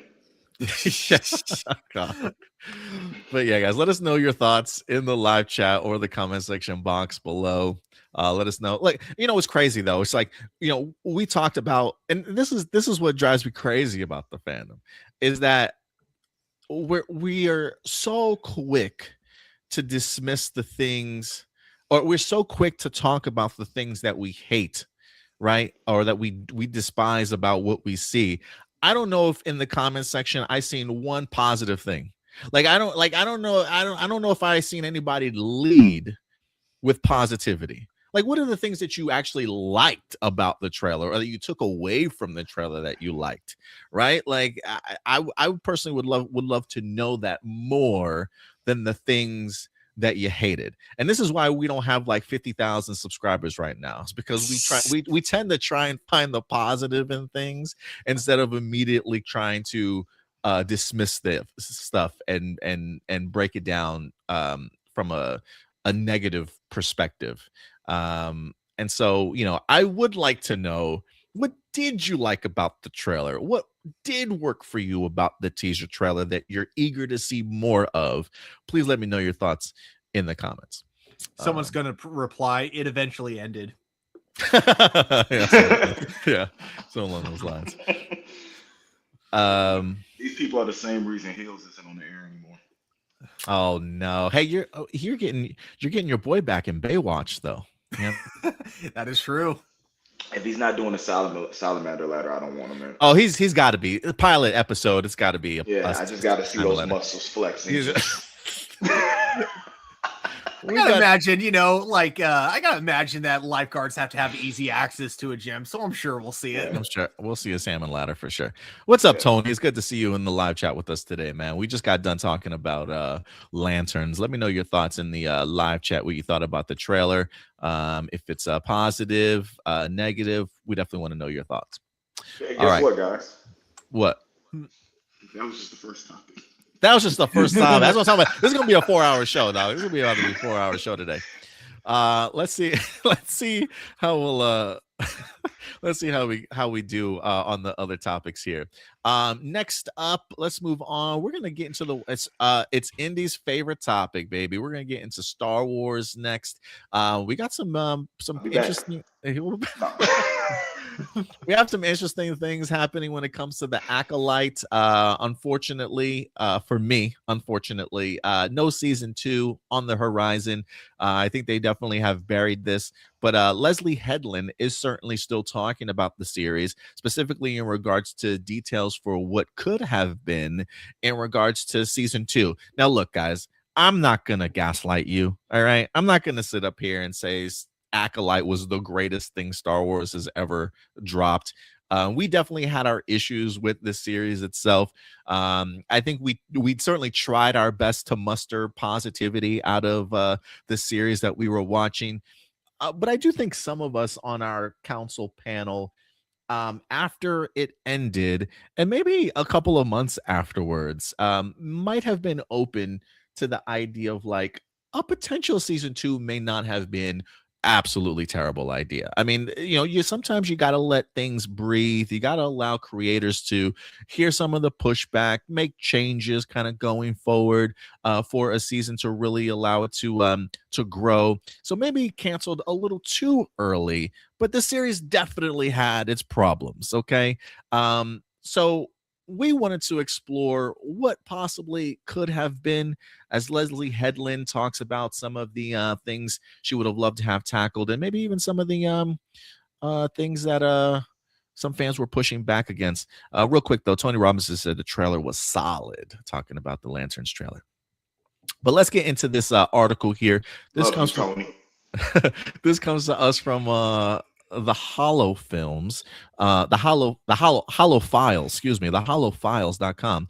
The Acolyte creator Leslie Headland addresses the Ki-Adi-Mundi controversy, the controversy that separated the Star Wars fandom. We had a ton of this stuff that happened, but she was on the George Lucas talk show.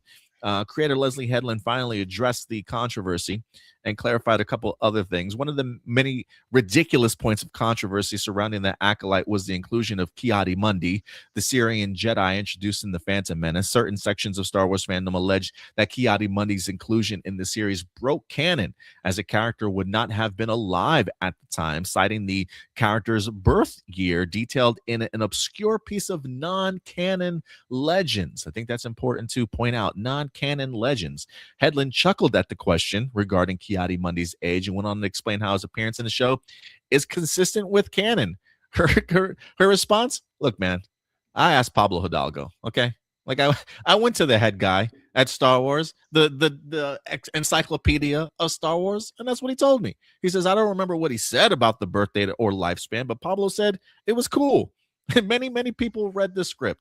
So it's not like she just like tossed this man into the show without doing kind of research. And if there's anybody that you get your decision making from or get the green light from, it's two people: Dave Filoni and Pablo Hidalgo.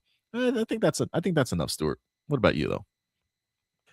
Yeah, to me, this was always such a stupid complaint from the beginning. Like, Ki-Adi-Mundi's age was never a factor when it came to the grand scheme of the Star Wars universe. And like, I didn't even know anything about a species or like what their lifespan was, because it never came up in a single episode of the Clone Wars. The only reason people know about this is because, like you put it, it's a now no longer canon Star Wars Legends. It wasn't the visual dictionary, was it? It was like something that had them in, but it was Legends. And then even at the time, like, here's the thing, like, a lot of people want to pretend that George Lucas was like full on with the writers when it came to like Star Wars expanded universe, that he was like, communicating with them. Was like, no. Yes, he borrowed things from them every now and then, like the double-bladed lightsaber. Yes, that did originate from Legends, but no, he did not consider everything from like expanded universe to be canon. He would just, if he liked something, he would use in the movies, and if not, he wouldn't really come up. So the thing about his age is that even though it may say he was like 58 during the prequels, that was never canon, even during the era of the prequels, So, yeah, this was, again, I think it just kind of goes to the fact that there were people that didn't like the show, and that's fine. There were plenty of reasons not to like the Acolyte, but like, because they just weren't smart enough to come up with like good critiques, they have to go for like just the lowest hanging fruits they can find. And that is, in this personal case, Ki-Adi-Mundi's age doesn't match Legends. The show disrespects Star Wars. And I think my favorite thing about her response is just mentioning like the many people that she goes through for writing this, because it's not like one writer is going to decide, I don't like this, so I'm just going to retcon it in this. It's like, no, there are layers to what they go through to, finish a script. So, and the fact that Dave Filoni was one of the people that got brought up kind of just, proves that point. So again, plenty of good reasons not to like the Acolyte. If you weren't a fan of the show, that is totally fine. But if you actually claim to be pissed off about Ki-Adi-Mundi's age, you are full of shit. All right. I do not believe that is something that actually upset you, even if you were one of the few fans that knew that before the show came out. I do not believe you are actually upset about that. You are full of shit.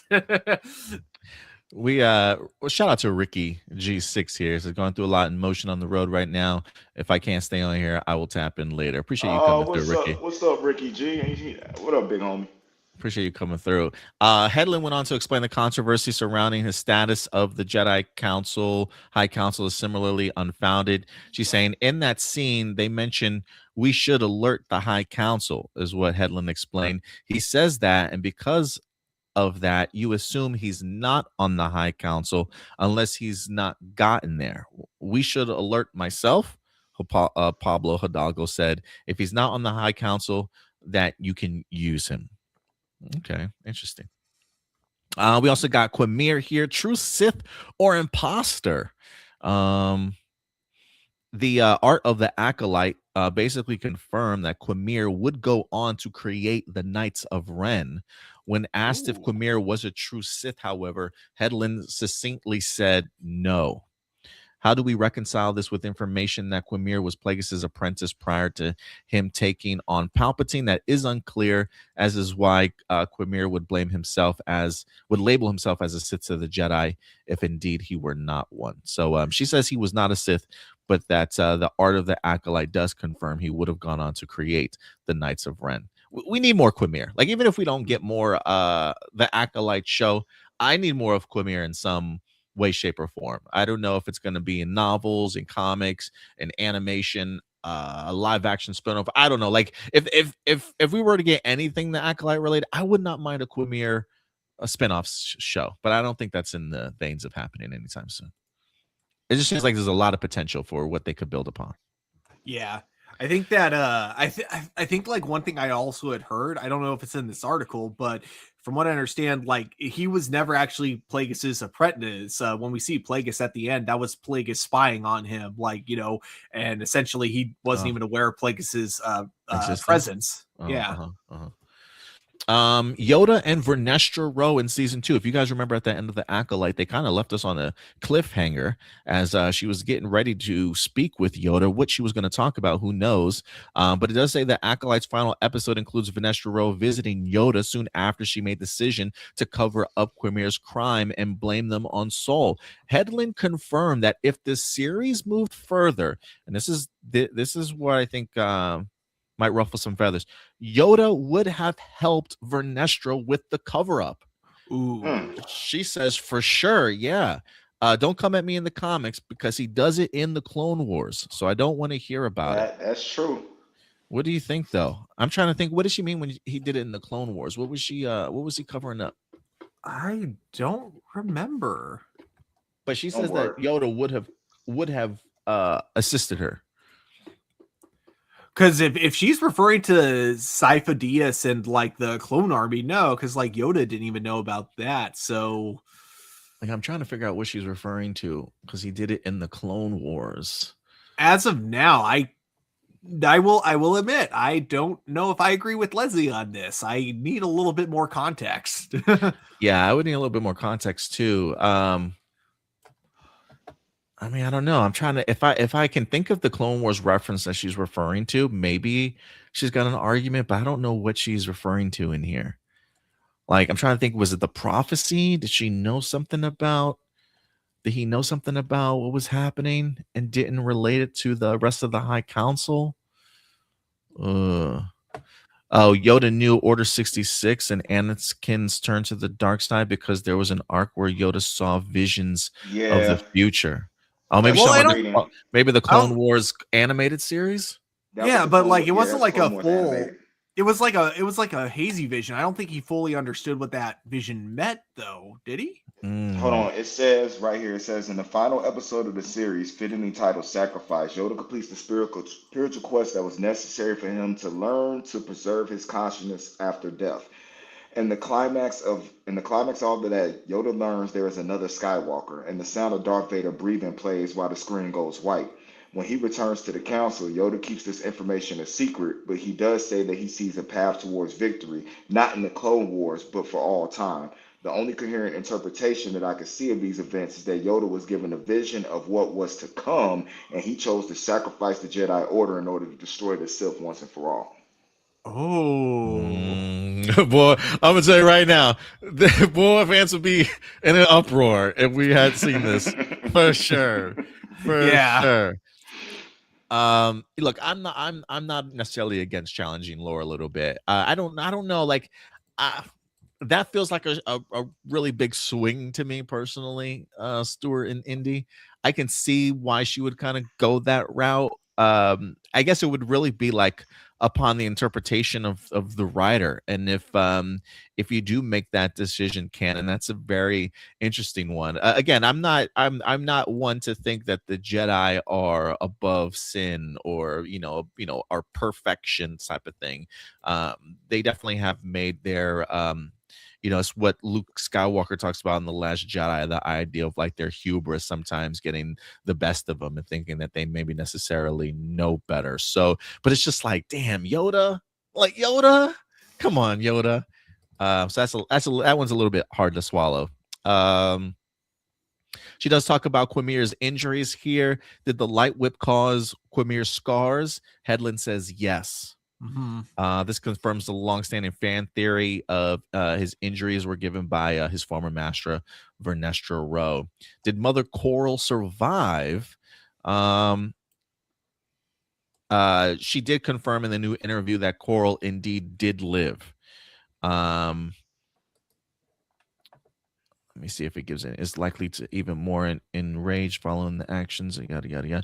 This means that the Zabrak witch lived to see another day and gave her pre-existing hostile attitude. The Jedi is likely even more enraged following the actions of Indara Sol and the company that led to the death of her clan. So I would assume that she might have returned back in the second season. Determined to have her series evoke the core of George Lucas' original ideas from Galaxy Far, Far Away. She revealed that she would yell Modesto, which is George Lucas's birthplace, on set to remind everyone to always think of what George Lucas would have envisioned.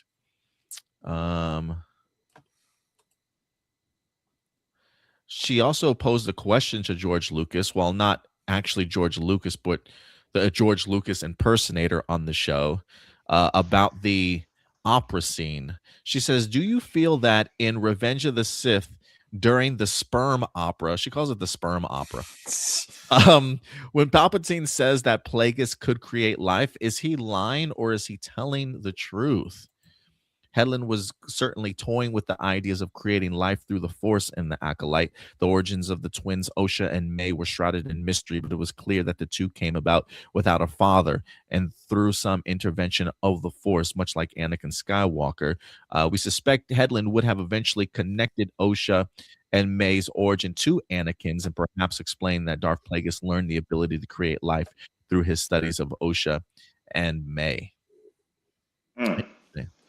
I don't know, man. There's just, look, I may not necessarily agree with everything in regards to Leslie Headland, but there are certain things that I can't take away from her. And one is that she is a true Star Wars fan.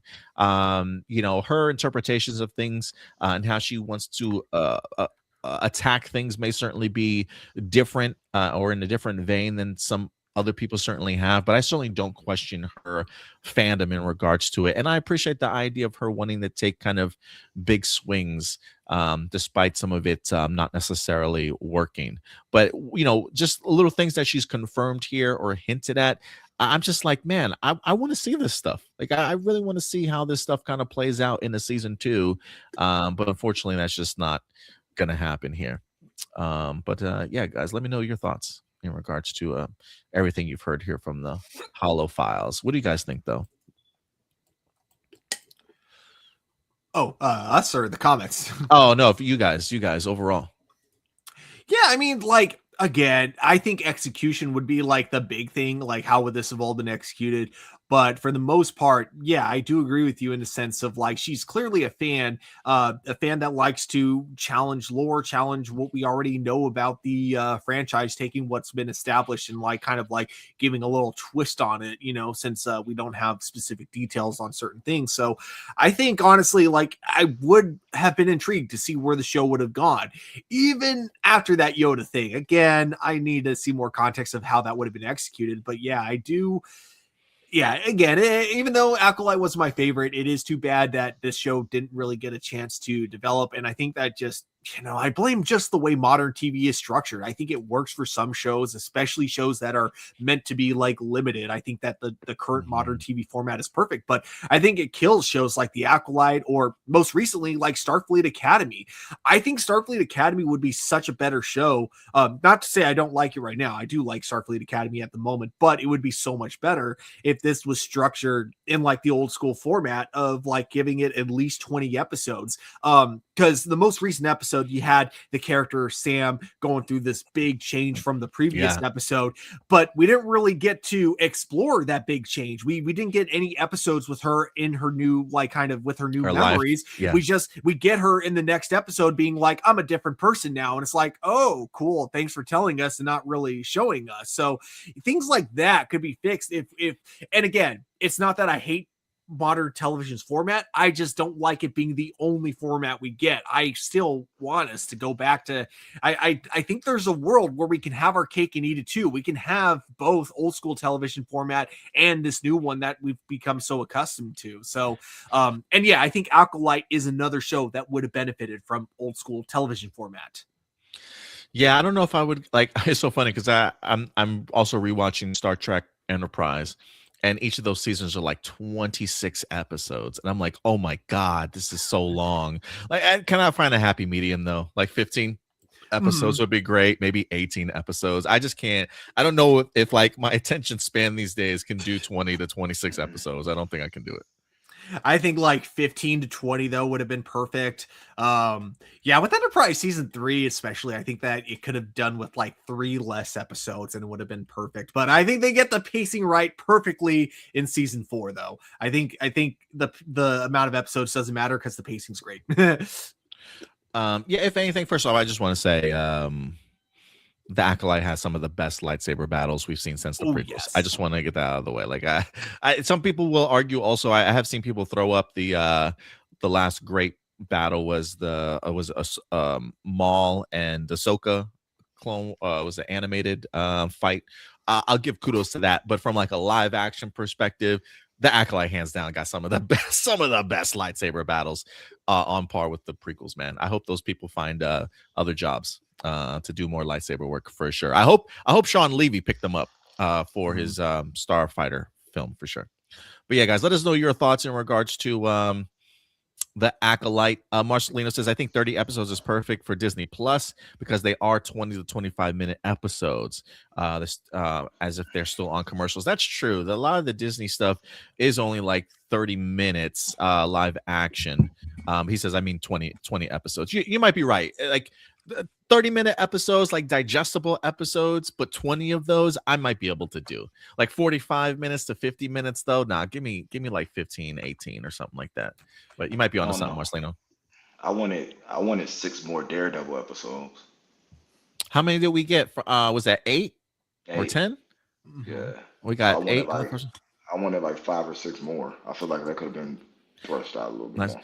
You're right. I think you're right though, Stuart. Like I do think some projects could ask for more, and like they don't all have to be the same when it comes to streaming. I think it'd be fun to change them up a bit. Because Daredevil, I think, like, when you're looking at the Netflix shows, the pacing was so perfect for those. 13 episodes was exactly what that show needed. It would have been kind of cool if we got that with Born Again. Yeah, that would have been pretty dope. But yeah, guys, let us know your thoughts in regards to what the Acolyte showrunner Leslie Headland is spilling the beans about when it comes to season 2. But that's not the only Star Wars we got today, because the Mandalorian and Grogu got some new details. We are on the final stretch here for the Mandalorian and Grogu, set to go ahead and drop in theaters this upcoming May. We got Empire Magazine that's doing a big preview issue right now. Looking forward to it. We wind up getting some new exclusive images from the Mandalorian and Grogu, thanks to Empire Magazine, with some new details for us to kind of explore. So let's go ahead and dive into this a little bit. First up, let me see. Let me bring up this first article here for you guys. We're going to talk a little bit about Din Djarin himself. That's right, the Mandalorian himself. From the trailers, we do get the opportunity to see that he does remove his helmet at some particular point in time. And this is what the Empire Magazine had to say. Din Djarin removing his helmet in The Mandalorian and Grogu made total sense, is what Pedro Pascal has to say. It's not a decision taken lightly for Din or his creators. It's a tricky thing, is what director Jon Favreau had to say, because you want to see his face, but the archetype is that of the helmet. How do we find a way to do it without undermining everything that we developed about the Mandalorian creed? Whatever reason for Din's unmasking, it offered a chance to really see Pedro Pascal let rip, while he still shares the role with his other fellow performers. Much of the film has Pedro under the Beskar. They say you'll see Pedro in the armor, both with and without his helmet, is what Jon Favreau winds up confirming. He's a pretty physical performer, so we pushed a little further than we have in the past as far as what he's doing, helmet off. So it looks like we're probably going to get some more some action from Pedro Pascal in here in the armor. Pedro himself talked about the motivations for Din being unmasked felt just right. He says, when we got to that part, all I can say is that it made perfect sense, and it was what I was hoping would be the reason. If I were to pitch something, I would say the only thing that makes sense is, and that's exactly it. He filled that blank. I said immediately, John, that's exactly what I was hoping to hear. This is the way. So they are suggesting the idea that, look, however, Din Djarin is certainly going to take off the mask, because they have done it very limitedly. I think we've only seen him with this mask off twice so far, and both for really good reasons. So the idea that we're even getting to this point in the trailer, in the movie, where his mask comes off, one, I think certainly makes sense because it's Pedro Pascal. But the fact that they found another reason in here makes sense. I'm kind of curious what you guys think the potential reason might be, and how do you feel about the idea of this his helmet coming off for the movie at all? What do you think, Stuart? Oh, if I had to guess, like basically the only times we've seen him taking off his helmet in the past is when it comes to Grogu in one way or another. The first time it was because he wanted Grogu to finally see his real face, you know, when he was saying goodbye. The second time was when he had to take it off for a camera because there was no other way to complete the mission that he was currently on, the mission that he was on to basically save Grogu. There was no other way to do it. So I think that it's going to be something around that. I think that like maybe someone kidnaps Grogu and it's like, hey, I will only like give you this, you know, MacGuffin or this information that is critical to your mission if you know, you put your helmet on the line or something. And he like takes it off for like a gambling game or something like that. Or yeah, I do think there are situations where he will take his helmet off if it means saving Grogu's life. So I think I don't know exactly what the scene's going to be, but I do think it is going to be something revolving around basically saving Grogu.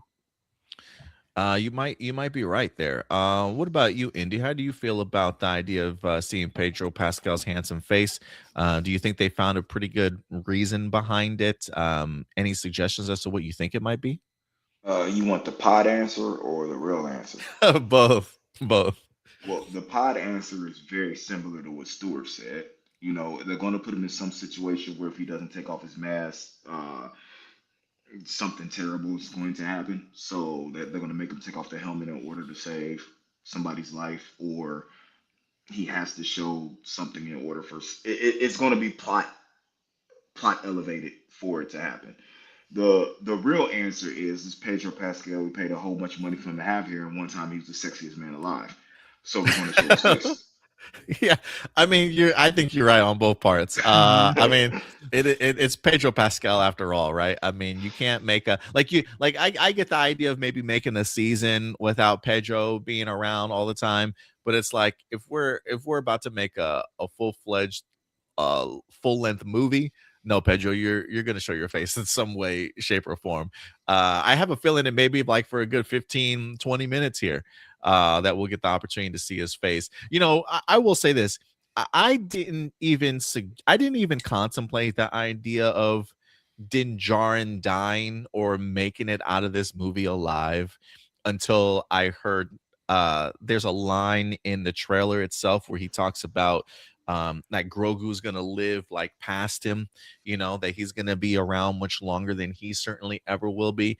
And I just think when it comes to Din Djarin ever having to remove his mask, I think it is based off of some sort of sentimental moment where he has to say goodbye, or he's got to, save Grogu, or give him his final wishes, or his like final inspirational message that he can give to Grogu kind of moving forward. So, I've never once contemplated the idea like, oh, Mando's not going to die in this movie. He'll move on. But there's a part of me now that's thinking to myself, is that what we're talking about here? Right? Like Pedro feels like he's the type of actor, especially when it comes to this character. Like if he's going to sit there and say, you know what, John, this was like the reason I would have loved to have seen it, and he completely nailed it. I don't know why, guys, but I'm starting to get a little bit worried that this might be the end of the Mando's run here after the Mandalorian and Grogu. But yeah, I do think it's a dire situation, whether he's dying himself or he's there to certainly save somebody. I mean, in the trailer, he's helmetless, I believe, when he's going against the big serpent type of creature that we wind up seeing. So I don't know if this is the end of him, but I have a feeling that Jon Favreau has found a perfect reason to have Pedro show himself. But yes, India, I would agree with you. I mean, you can't hide that handsome face. You're paying so much money for it. You know how much people love them some Pedro Pascal. He's got to pop up in here somewhere. Maybe Grogu, maybe he's going to pass away and he wants Grogu to have something, and Grogu is smart enough that he could possibly take the helmet and make his own armor, Mandalorian armor, out of the Beskar helmet. The Beskar? That'd be pretty dope. I do need to see a more full-fledged two things, especially after we talked to, was it Kiki and Luca that mentioned this the other week? Two things that I need. I need to see Grogu say some words by the end of this movie, and I need better armor for this kid by the time we wrap up this film. And we also did get ourselves a brand new first look image here from Empire magazine. I don't know why this feels like a puppet, not a puppet, but like a model design. This doesn't look like a real picture to me. I don't know why.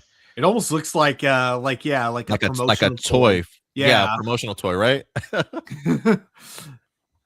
don't know what it is about it, but yeah.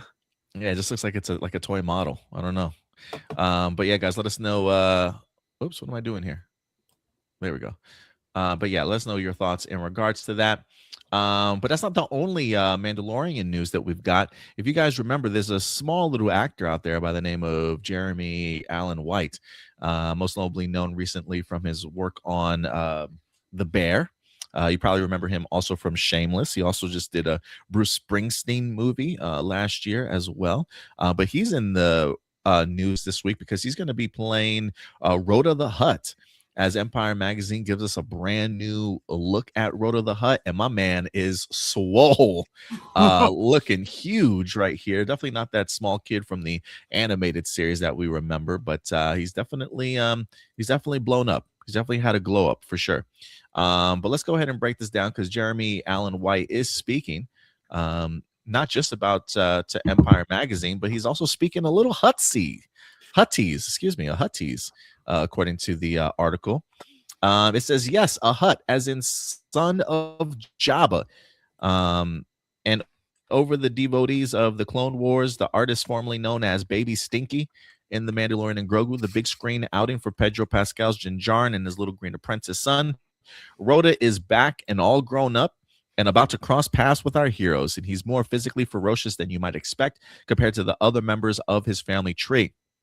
The director says Rhoda's in top form, fighting in the pits, a gladiator of sorts, is where Jon Favreau certainly teases him. For Jeremy Allen White, the voice role saw him tackling the language fans saw Jabba speak in Return of the Jedi. Jeremy says there's a little bit of Hutties, the actor teases, though he'll mostly be speaking basic. While White is yet to see how Favreau filters his voice to get those booming Hutt tones, he did modulate his own performance in the booth, revisiting Jabba's scenes to get in the zone. He says, my speaking voice changes as Rhoda, and it was helpful, of course, to listen to Jabba. But how much of Jabba is in Rhoda remains to be seen. Favreau likens the character to Adonis Creed in the Creed movies, a character living in their father's shadow. He says, when you're trying to establish yourself and your name is famous, when you're Jabba the Hutt's kid, what does that do? How has that affected his trajectory? I get a kick out of that. Get ready to meet a Hutt like no other. You know, I think the idea, first off, I am really glad that Jon Favreau threw in the Adonis Creed comparison here. Because I think as we build up closer to the Mandalorian and Grogu, there is still that mentality of like, oh, this is just a television show for the big screen sort of thing. But to see how much Jon Favreau really gave thought in regards to the character work for where Rhoda kind of finds himself, it does make me like when Rhoda the Hutt was introduced into this movie. I was just kind of thinking to myself, like, how big of a role can he possibly play, right? Like, is this going to be, oh, Bando just bumps into him at the pit sort of thing? But the fact that Jon Favreau has given Rhoda the Hutt a backstory where he's kind of living in his father's shadow. And what does that do to a person, right? How different do you make yourself? What is your true motivations as to who you are today? Is it because you're trying to get from under your father's shadow, cement something for yourself? I mean, the fact that Jon Favreau gives him that type of level of character work just makes me think that he plays a much bigger role in this movie than I previously was expecting. But it also goes to show me that like he has character arcs built in here for movie style storylines kind of going forward. So I really like the comparison. It felt like an odd comparison at first, but it also feels like a very well thought out one as well. But what do you think about this, Stuart? My first thought before I even get into anything that he says is I wonder if his first thought when he was offered the role is, oh, cool, my brother gets to be a Jedi and I get to be a slug. Obviously referring to not his real brother, but his brother on Shameless, Cameron Monaghan, I think that's his name. Yeah. Monahan, I think, okay, so first of all, before I even talk about anything else, I just gotta say that is a really cool design. The more I kind of look at it, the more I'm like, I really like this route they're taking with him, because I don't think we've seen like Hutts in different shapes and sizes before, but I don't think we've ever seen one like this swole before. I mean, my man got abs. Yeah. And I think that works really well with what he described about the character. This is a guy that doesn't want to be compared to his dad, doesn't want to be in his father's shadows. And so here we have him like doing his own thing completely. It doesn't even seem like he wants to be like necessarily in charge of any like crime syndicate or anything. It seems like he just wants to be the entertainment aspect, which is why he looks like, he's an arena fighter by choice and not necessarily because he's trying to work his way up or anything like that. So you can kind of see that with the direction that they're already taking his character in. I also like find it cool because I'm glad they haven't like kind of spoke up about like where he aligns, essentially, like if he is going to be more of an antagonist throughout the entire movie or just if he's eventually going to become like an ally. So I kind of like that we don't quite know that yet. And yeah, I think like it's interesting too, because the character that we saw in the original Clone Wars animated movie, Stinky. Stinky, super adorable little slug. It is really cool seeing what it's going to be kind of cool to find out what he's been up to since then, because it's weird that Jabba clearly cared enough to like put all his resources into getting him back, but not enough to be like, you're staying at home with me here on Tatooine. Clearly he was like, you can go ahead and do your own thing now that you're no longer kidnapped. So yeah, I'm curious how much of his backstory gets like really expanded upon in this. Yeah, and also I do like that Jeremy. It seemed like it's he really took the role seriously in the sense of like trying to make sure he nailed the dialect of it, learning the language of Jabba the Hutt, rewatching clips of Jabba the Hutt to totally nail the exact way that he speaks. I'm really excited to see like what it's going to sound like when we see him in this movie, because I don't think in live action, we haven't gotten a Hutt speaking English in live action, only in Star Wars: The Clone Wars. So if we see him speaking, well, I say English, even though in Star Wars it's, I guess it would be considered basic, but it'll be kind of interesting seeing him, seeing the first live action Hutt, like actually speaking in English and stuff. Just everything about it seems kind of intriguing. Yeah, I gotta agree. I am really fascinated to see what they wind up doing here, and I'm glad we're getting a little bit more preview. We talked about the idea of like, man, this movie's about to be dropping in May, I believe. I believe it's May this year. How the marketing for this is kind of had a little bit of a slow start, but I think you can kind of feel the momentum kind of picking up now to let people know, like, hey, a Star Wars movie is coming out this year. So I am curious to see how this how it does, but the marketing campaign is definitely picking up. But yeah, guys, let us know your thoughts in the live chat or the comment section box below in regards to the new Mandalorian details and preview. I don't know if we got Indy back yet or not. I'll wait here just a little bit. But let's move on to our next topic while we wait for Indy, and that is going to be the world of Game of Thrones, baby. That's right. Game of Thrones is back. I mean, this never really left us, to be quite frank with you. I mean, we've gotten House of the Dragon, which is set to go ahead and drop its third season later on this year. We just wrapped up A Night of the Seven Kingdoms, which was incredible, 6 episodes. This is what we're talking about too, Stuart. Like, I could have done with 10 episodes of a Night of the Seven Kingdoms, but I know a lot of that is really based off of just the novellas of George R.R. Martin. I don't think they're really long stories either, so 6 episodes probably works really well for A Night of Seven Kingdoms. I'm just hyped for a season 2, but I think my fiance pointed out to me that the last episode was about 4 or 5 pages of the book. Oh wow, yeah. So they really, yeah, okay. So it kind of makes sense then that we only wind up getting 6 episodes. But Game of Thrones is back in the news because like there's always something in development when it comes to Game of Thrones, whether that be potential television series or spin-offs or whatever the case may be. This time though, we're getting some movement in regards to a movie, ladies and gentlemen. That's right. Hey, Indy's back. Can you hear me, Indy? Yeah, I can hear you. Okay, cool. Let's get into this article here. This one is from Variety, letting us know that we are planning on revisiting the world of Game of Thrones in the form of a movie, and not just a movie, but from the Andor writer that came through and knocked us out of the park with that fantastic series. It says winter is coming to the big screen. A Game of Thrones movies is in the works at Warner Brothers from House of Cards and showrunner and Andor writer Bo Willimon. He already submitted a draft, according to Page 6 Hollywood, which broke the news of the project. A director hasn't been set, nor have any cast members. However, the outlet noted it's unclear whether the Game of Thrones film will actually be made, given the news that Warner Brothers is in the process of being sold to Paramount. If the merger is approved, new management could scrap the movies in development. At the same time, Game of Thrones is one of the company's crown jewels. And Ellison has planned to release 30 films theatrically once the two media giants become one. That means they'll need plenty of material to populate their joint sales.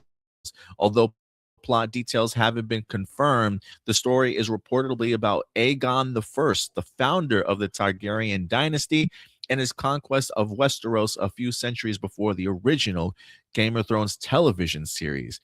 Aegon I has never appeared on screen, but the royal family, which eventually spawned the ice blonde Daenerys Targaryen, played by Emilia Clarke, has been the basis of the HBO's 2 successful spin-off series, House of Dragon and A Night of the Seven Kingdoms. So it looks like story-wise, it's potentially teasing Aegon's conquest or Aegon I. But still kind of up in the air based off of where things can go from a I don't know if I got you here there from a Paramount WB merger kind of standpoint.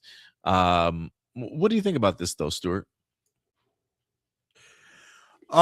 Yeah, when it comes to the Paramount Warner Brothers things, yeah, I don't know what they're going to be doing with this in terms of that, but in terms of the concept of the movie, if we're just talking about that alone, I think that there's definitely a lot of potential there, especially, you know, if you get someone who's worked on Andor before, because one thing that Andor does a great job at is like taking this fantastical world, but finding like the ways to kind of relate it to our reality, you know, through sometimes subtle, sometimes not as subtle social commentary, and then also knowing the big thing too with the Game of Thrones franchise is, unlike Star Wars, Game of Thrones is never meant to try to go for a family audience. It's always going for like kind of the older crowd, and it's always trying to be dark and mature. But there are definitely times I feel like where in the original Game of Thrones especially, where it felt like kind of they were going like, I don't want to say they were trying too hard, but it was done in a way where it feels like you're less saying that this, like, you are saying that something, you know, like, is bad, right? But you're also kind of normalizing it in that same way. Whereas Andor, I think, and I'm talking in terms of like, you know, the assault that happens like in, you know, Andor compared to Game of Thrones, you know, whereas like in Game of Thrones, it feels like you kind of like, it happens so much on the show, it feels like it almost becomes normalized. Whereas Andor, because it only happens once, and that one time it happens, you know, it's so hard to watch and so ugly. It very much, I feel like that hits the message across a lot better than what Game of Thrones was able to do. So I think that like kind of taking this kind of writing, someone that's worked on this show, because I don't know if he's written that episode specifically or which episodes he's worked on, but I think it's just taking a writer from that show, knowing exactly how to take a fantastical world, you know, find the right ways to kind of reflect our reality, but also knowing how to be dark without going too far. I think that that is what you need when it comes to keeping the Game of Thrones franchise going. And I think that, you know, with a plot like this, like, you know, for focusing on the original Aegon, I think that there's a lot of potential with this idea. Now going to the Warner Brothers Paramount side of things, yeah, that definitely throws things up in the air as to whether or not this would even be made. And if it was made, to be honest, just with how much is going to change behind the scenes, I wouldn't doubt if the concept for this movie were to stay alive, but it gets completely redone in terms of like who writes it, who's directing it, and then by the time we finally get it to theaters, it feels less like Game of Thrones and feels more like you know, I guess like a more fantastical, like Dungeons and Dragons type movie. Like it ends up being PG-13, trying to go for a wider audience because it's all about the money. You know, that's unfortunately that's the direction I could see it in if we're talking about like the Warner Brothers Paramount merger. Personally, I hope it doesn't go that direction, but that is definitely the concern I kind of have.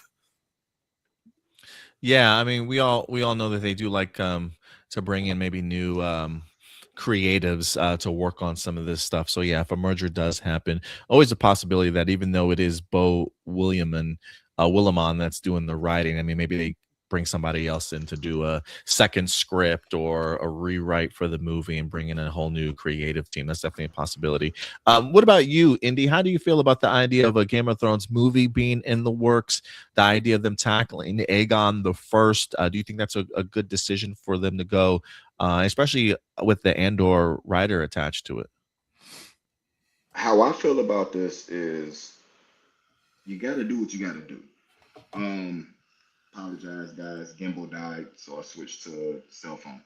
Um, you got to do what you got to do. If you're not going to finish the books, you can't go forward. So the only way you can go is backward in order to have something to write about. It's interesting. It's interesting enough to keep us going, and the reason why I say I feel like it's going to be interesting enough because House of Dragons has us hooked. We know what the finale is. We know what all this is going to end up at. We know the lore and the history, but the retelling of a story from the proper perspective is actually what keeps us linked into what's going on. So, A Night of the Seven Kingdoms, regardless of what a lot of my friends have say, I thought was amazingly written, and Yeah, I love it. the fact that damn the entire story, you know what I'm saying, for this took place at a festival. You know what I'm saying? Like that, all the episodes happened over the course of a couple of days. So, and then the reslashing of him going, there's seven kingdoms. No, there's nine kingdoms, and then it's switching to a Night of Nine Kingdoms.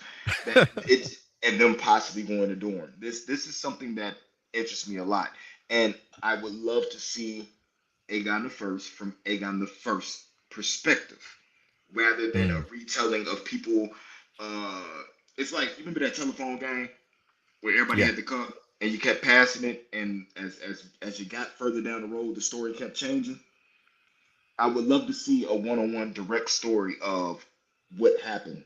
You know what I'm saying, with this, in order to know it will actually make Game of Thrones, House, it actually make that stuff more interesting You know what I'm saying? And then you're trying to figure out, well, where did the story switch at? Because Mm-hmm. they're telling us way down the line this and this with Daenerys because of this, and this. But what if we come to find out that all of that is, you know what I'm saying, just story in order for a cover up to make somebody look better? You know what I'm saying? There was it'd be really, really interesting to me to see where that goes. You know what they say? They say winners write history, right?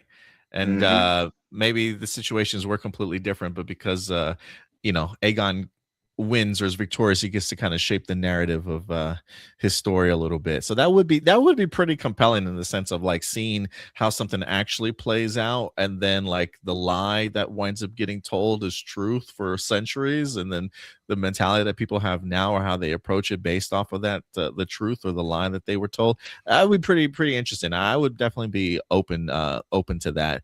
I think for me, I'll keep it short. To me, the selling point is the Andor writer, because I do think when it comes to the Game of Thrones stuff, we do appreciate uh the political intrigue, right, of things, and the impact that the decisions that these kingdoms have on the entirety of their world, and what it means not only for the royal bloodline, but also the people that live kind of under it. And I think that outside of maybe the surprise deaths or the some of the crazy swings and things that Game of Thrones have certainly done, while I think we certainly appreciate those things too, I think we're here also for the political intrigue, and to have somebody that did House of Cards, also did Andor, to be the one to kind of shape this world of Game of Thrones at this particular point in time for Aegon, I think is really brilliant. So I have no doubt that the script is great. Whether or not they keep the script as the merger continues, if this movie even ever comes to fruition, we'll certainly let you know.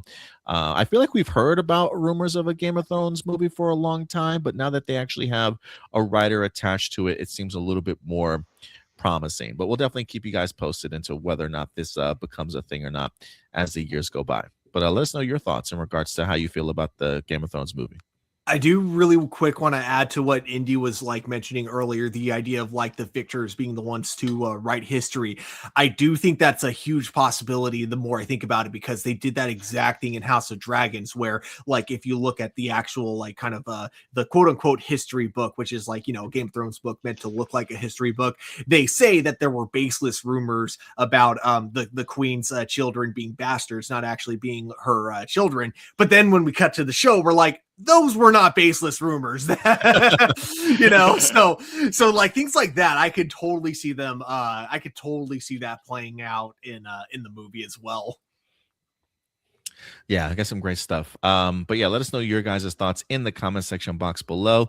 And with that out of the way, let's move on to our next topic. I think I might have had this switched off, but let's tackle this real quick.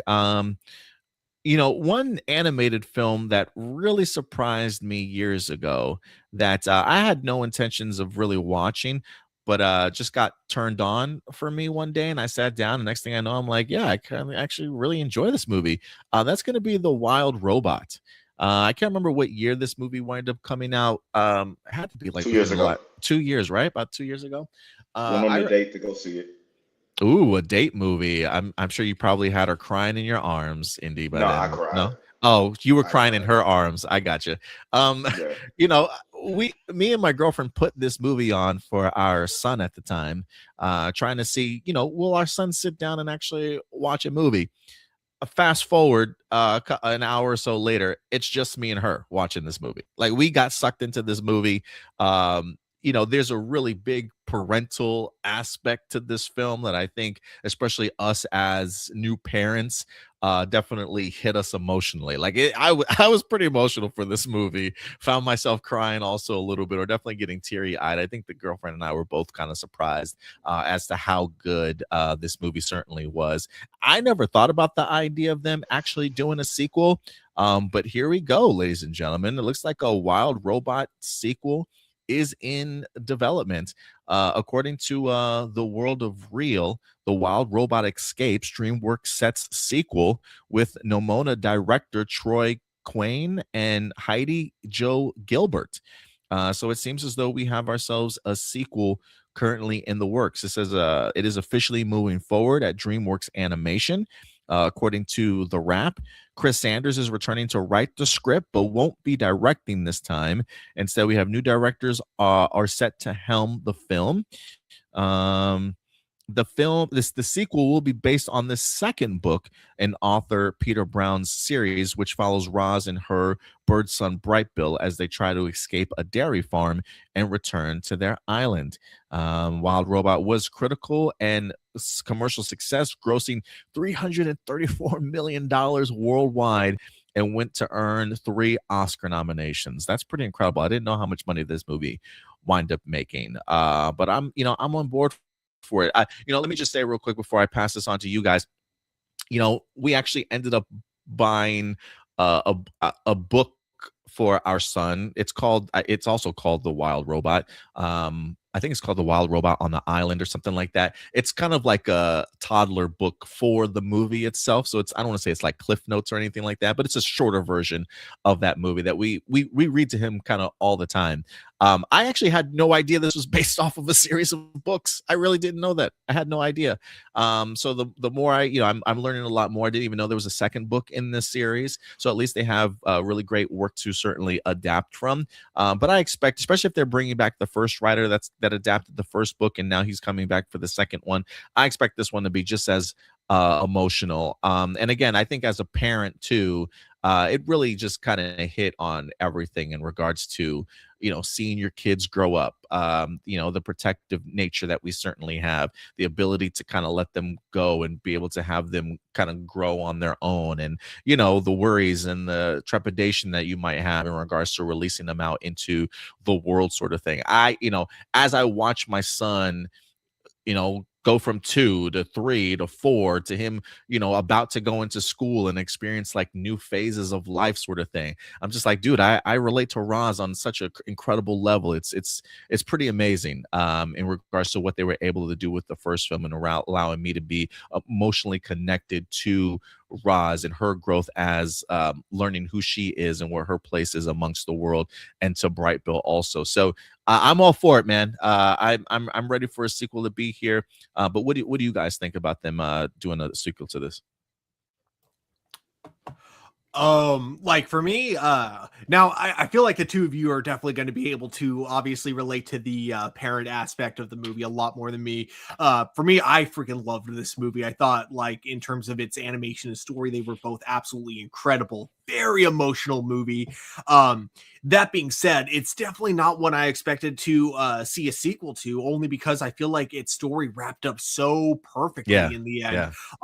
So I think that's like, I loved it so much, but I don't know where they could go with the sequel. And I think that's what kind of concerns me about it. And it doesn't mean that I think it's going to be bad. It doesn't mean I'm not going to see it when it comes out. It's just that as of now, hearing that there's a sequel coming out, I don't know if I would call myself hyped for it yet. But I want it to be clear that just because I'm not hyped for it, that doesn't mean I won't see it when it comes out. And it definitely doesn't mean I didn't love the first movie. I really did. So I'm also just really happy too that something that isn't a Disney movie that's animated is also doing well enough to be able to get a sequel, because you don't see that happening with like anything that isn't like Disney or BlueSky, so, or you don't see it happening often, I should say, with movies that aren't Disney or BlueSky. So it's definitely, this movie's popularity does definitely make me happy. So what you're saying is you hated the movie and you don't want a sequel, is what you're really saying. You just quoted me word for word. You did not over exaggerate a single thing, man. People can clip what you just said and repost it, because that is exactly what I said. No, I love it. I love the fact that you got a perspective outside of us being parents out here. So I appreciate the point of view, Stuart. What about you, Indy? How are you feeling about this one, man? I don't know. I don't relate to it from the parent side. I could care less about being a parent. It was a good movie.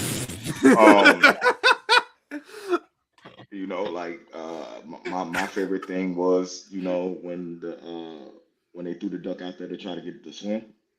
It was little stuff like that was nose to me, to like, it made me feel like old school Looney Tunes. You know what I'm saying? But with a more serious aspect, them going to save the forest, how she was a product of what was supposed to be destruction, and because of a malfunction, you know what I'm saying, she ended up fighting for peace. You know what I'm saying? For everything that's going on. It was a bigger, deeper story to that movie, especially in relation to what's going on in the world today. That I think the world would be a little bit better if everybody understood the lesson that was being taught in that movie. I think that's where it's got me. How many do we really get? You know, there's only so many lessons in Toy Stories and Monster Inc. and stuff like that you can learn. You know what I'm saying? Like, yeah, you got a friend in me. I don't care. I'm an introvert. I don't want to be around people to start off with.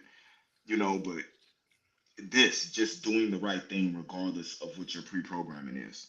No matter what the world tries to make you be, standing out and doing the right thing is more important than anything else. So I would love a sequel.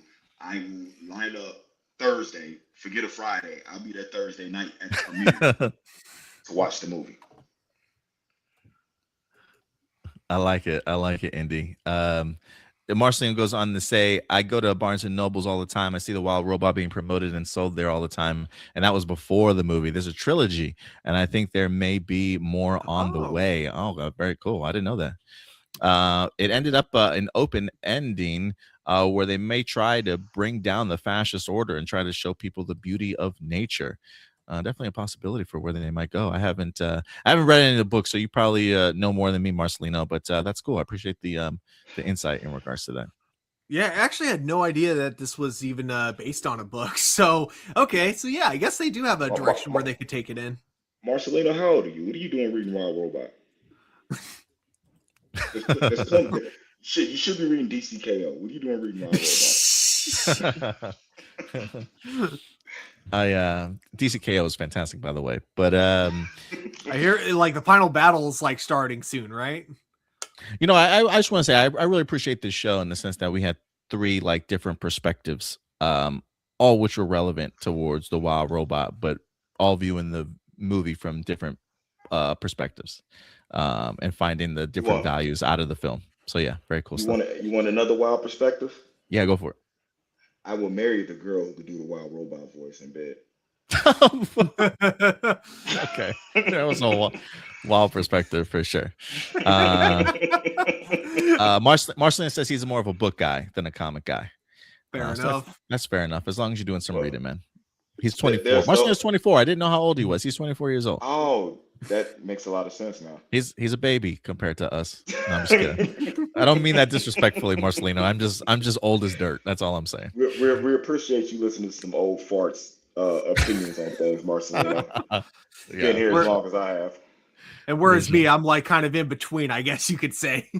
Yeah, you're that middle child, man. What's today? The 7th? The 8th. The 8th. I can't count. Oh yeah, I turned 43 in 10 days. Bro. We're gonna get this happy birthday for you started here soon, Indy. So your birthday's on the 18th? Yeah. Good to know. Right. Mentally noted. All right, let's knock this last story out of the way before we get into live viewer questions here. We've got Robin Hood back in the news. Oh, wait a minute. I think I got the wrong Robin Hood. I meant the original Robin Hood, the real Robin Hood, as Disney's Robin Hood live action gets actually a horrible update here this week. Look, where's Dave Chappelle? I will say there's very few Disney live action reboots that I look forward to, but this was one of them, honestly. But unfortunately for me, according to a new report from The Hollywood Reporter, this movie is no longer moving forward. It is dead in the water, apparently. How they would even make this into a live action movie, I really have no idea. But we do have an update here from The Hollywood Reporter that lets us know this is not happening, guys. This comes to us. It says the Disney's Robin Hood live action remake not moving forward, says the director. Come on, Ad. What the hell is happening? They talked about this on whatchamacallit. They said they're ending the movie because it was too much of an uproar because they used the Filipino fox. Wait, what? A Filipino fox? I'm so lost, bro. I'm sorry, I missed it. I'm sorry. My Can I get bad. this damn ad out of the Oh, way? Can I? Fucking No, Hollywood thanks. Reporter. God damn it. You can get the ads out of the way Yeah, just for by real. paying $23 a month. Like this was just free a second ago. It says during the recent Reddit AMA, filmmaker Carlos Estrada said that the studio was not moving forward with its planned photorealistic musical. So that's the route that they were going. Photorealistic musical. They reported back in April 2020 that it was in early development on the movie for the streaming service after deals were finalized prior to the industry shutting down amid the COVID pandemic.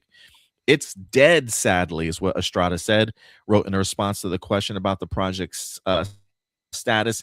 I say sadly because I actually thought there was something really special and original there, some truly extraordinary music we had figured out for it.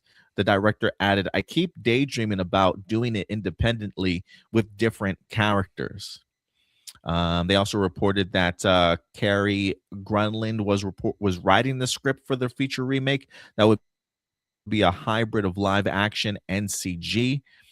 She had previously worked on the 2019 version of Lady and the Tramp.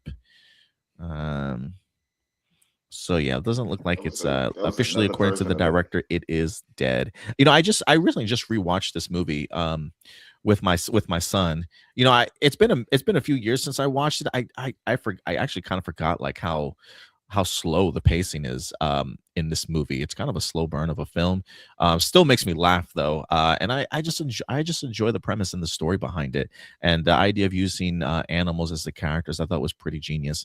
But love the musical moments for sure. I would have loved to. I think for me, visually is what I was really had me appealing. Like I found really appealing about the possibility of what this could have become. So a little bit bummed that this isn't going to happen, but I know Disney right now is very picky about the projects that they do live actions for right now. I don't even know if this was on anybody's bingo card for something that they really wanted to see. But I just think from a filmmaking perspective, it would have been an interesting one to tackle. I'm gonna go ahead and say that I'm kind of okay, just from hearing what the project was going to be, the photorealistic and Musical. yeah, I'm kind of glad this movie didn't get made. Okay, the only, and keep in mind when I say this, I know this is gonna sound weird, but I swear I'm not a furry. All right, the only way I would have been interested in this movie, if they were doing it with the animals, is if they actually use like real costumes, because then that would have been at least been something new, something really kind of unique to see. For live action. But if they're just going to do photorealistic humanoid animals, retelling Robin Hood for like the millionth time, that doesn't sound appealing to me. So I'm more than okay with this being canceled. And, I get why they didn't use humans, because we've gotten like a million Robin Hood movies. And, since Indy brought up Dave Chappelle, I'll just say that I don't think any of them have gotten it better than Men in Tights. I still think that's the best Robin Hood movie. I don't think this would have worked. At the very least, I don't think I would have enjoyed it personally. So I'm okay with this being canceled. Also, Hey, shout out to Frankie with a $5 super chat. Talk about being old, Adam. When you spoke about the original Robin Hood, I thought you meant the 1938 Errol Flynn version. Welcome back, Indy. Yeah, man. Sorry to tease y'all like that. Yeah, this is my OG Robin Hood right here before I got the Kevin Costner one. But shout out to Frankie, man, for the $5 super chat. Thank you so much. 2018 and Robin Hood Man in Tights to me are the two best versions of Robin Hood that I've seen. The 2018 Robin Hood was really good. Which one was that? Was that the Egerton? Yeah, that was I the don't think Egerton. I've seen it. Yeah, I think I saw that in theaters. Man in Tights to me is everything that Robin Hood was supposed to be. I do like. It's been years since I've seen it, but I am a big fan of the Kevin Costner Robin Hood for sure. Yeah. That the Man in Tights. Man in I'm Tights. sorry. No, the Man in Tights reminds me of Princess and the Bride. I think that's why I like Man in Tights so much. Yeah. Yeah, no, I agree with you there. But The Princess and the Bride, it feels like a Mel Brooks movie. I know it's not, but it kind of has a Mel Brooks vibe to it, just more family friendly. Yeah. But yeah, let us know your thoughts, guys. I know some of us aren't big fans of Disney doing live action adaptions, but what are some projects that they haven't done a live action adaptation to yet that you're still that you would be open to? Definitely let us know your thoughts in the live chat or the comment section box below. Let's say photorealistic, and I keep thinking of the live action musical version of Cats that they tried to do when they had the CGI cat costume. Yeah, no, we don't want that.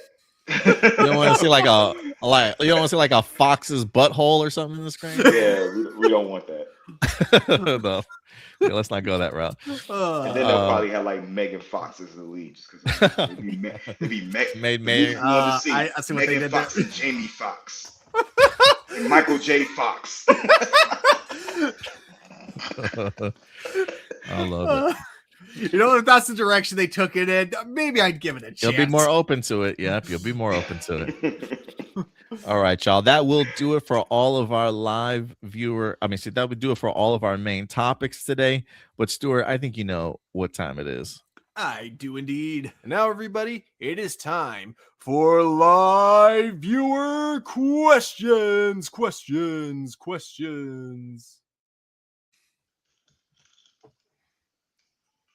Oh, I think you're muted.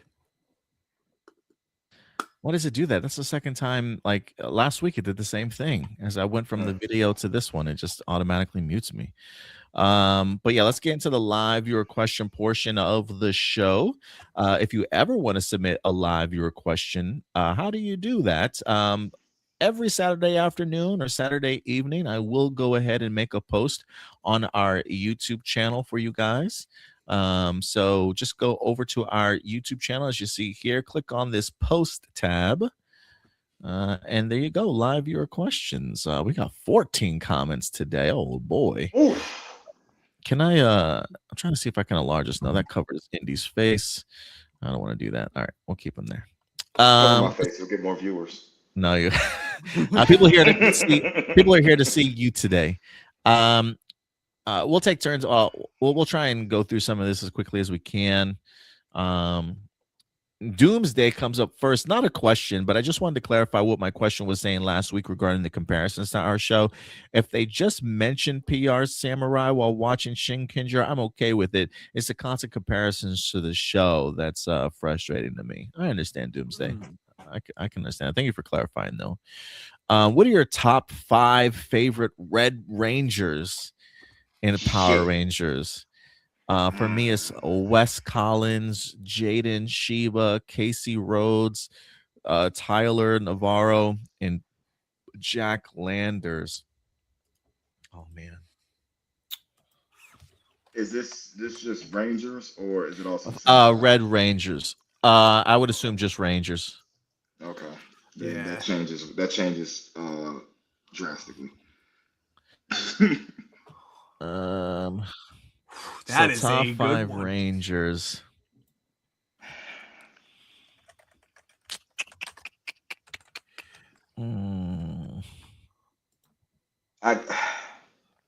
Casey Rose from Jungle Fury. I was like Casey, who's he? Oh, okay, Jungle Fury. Okay. Yeah.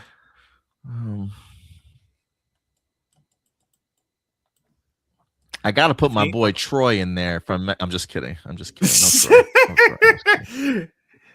I'm kidding. All right. I'll go first. I think I got mine.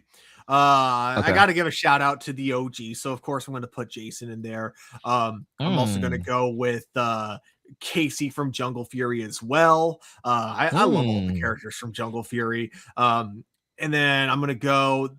This one might be kind of controversial because he's kind of a dick in the beginning of the show, but I think the character development for Sky makes him a great character. So I'm going to go with Sky from SPD. And definitely got to go with, I think actually he would probably be my number 1 is Scott from RPM. And then let's go with, you know what? I love the charisma that he brings. So let's go with Tyler from Dino Charge. Ooh. Boy, yeah. Yeah, he definitely made my list for sure. Um, that's a tough one. Yeah, I'm definitely gonna. Tyler's definitely gonna be on my list. Um,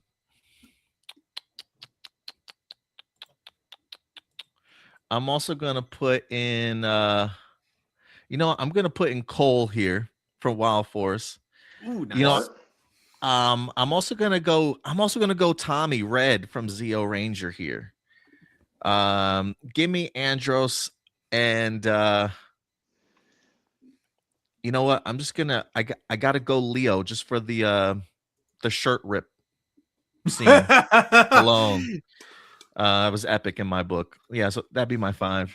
No, in no particular order, but yeah, they'll be mine. Oh yeah, no order for mine as well. Mine was just yeah. And I'm it'll go- probably change tomorrow too. But yeah, I'm gonna go no order, but I feel like I'm gonna catch a lot of hate. A lot of hate. Choice is number one. Yeah. My first, what was his name? I gotta go with Zato. okay, Ooh, my boy nice. from Dino Fury Red. Okay, Yeah. I like it. And these gonna be more current too. Okay, What was his name? The Junkie Fury Rhodes. yeah, Casey. Casey. Gotta go with Casey just because that's like my favorite suit. It's pretty badass.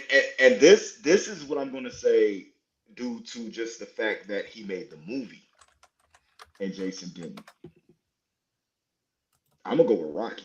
Oh, over okay. Jason. Ooh, I know I'm gonna catch something like that, but when you go to these cons, when you know what I'm saying, do the stuff, when they do little clip stuff like that, you see a lot of Rocky. I like See a it. lot of Rocky.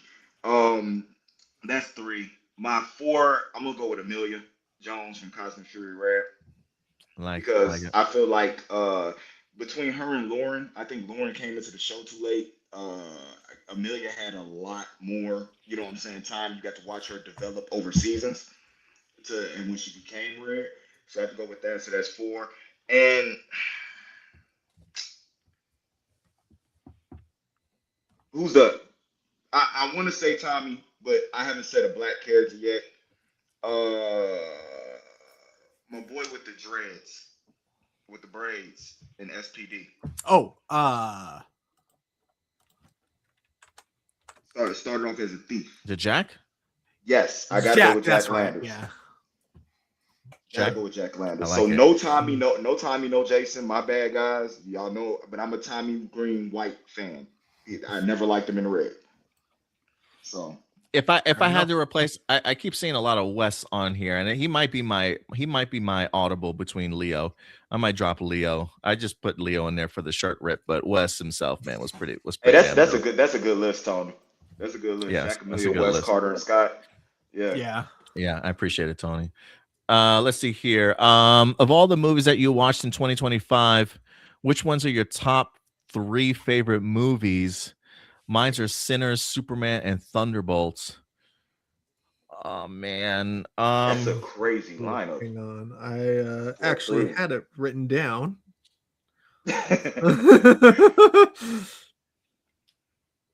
What were my top favorite movies last year?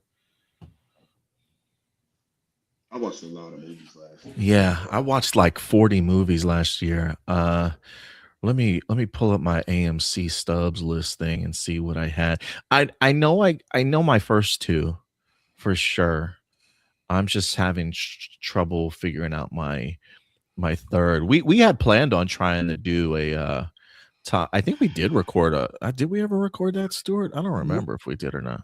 We recorded like our top 5 movies out of our anticipated movies of the year where they ranked. I don't know if we did a top 5 like just of last year though. Yeah, I don't think we did.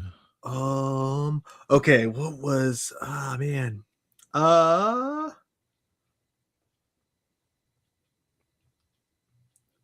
Damn, I thought I had it all written here.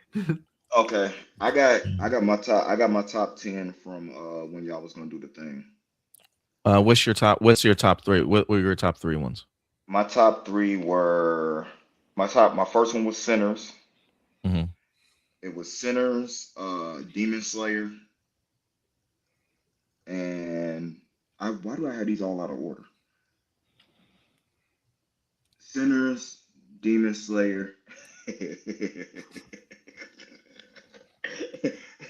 the SpongeBob movie, such as SpongeBob SquarePants.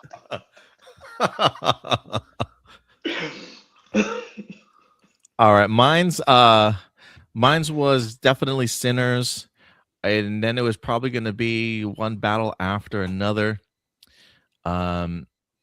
Man, my third one is a close one. I got like 3 off the tip of my head that like I was a big fan of, but I'm gonna say it anyway. This was a sleeper for me that I didn't expect to enjoy as much as I did. Song Sung Blue with Hugh Jackman and Oh, that was good. and Kate Hudson. I mean, I fucking love that. I really fucking love that movie. I think Hugh Jackman should have gotten nominated for something in that. I just really appreciate his range, but they're both really talented, especially musically. Yeah, just really, really fun stuff. I didn't know you saw it though, Indy. You checked it out? Song Sung Blue? Yeah, that was good. Bro, I'm Yeah, telling you, I just went and saw that was when I had that movie pass, and what is you can see 3 movies a week or whatever it is. yeah, AMC stubs. Yeah. Yeah, bro, I saw Smurfs, Flight Risk, freaking Long Walk, The Long Walk. I was wanting to see all types of stuff, dog. Yeah, it was great. I even saw K-pop Demon Hunters in theater. Yeah, the long walk was on my list. And even like The Life of Chuck was another one for me. But F1 the movie I thought was really great. F1 was really good. Yeah, it was Karate really Kid good. Legends was not bad.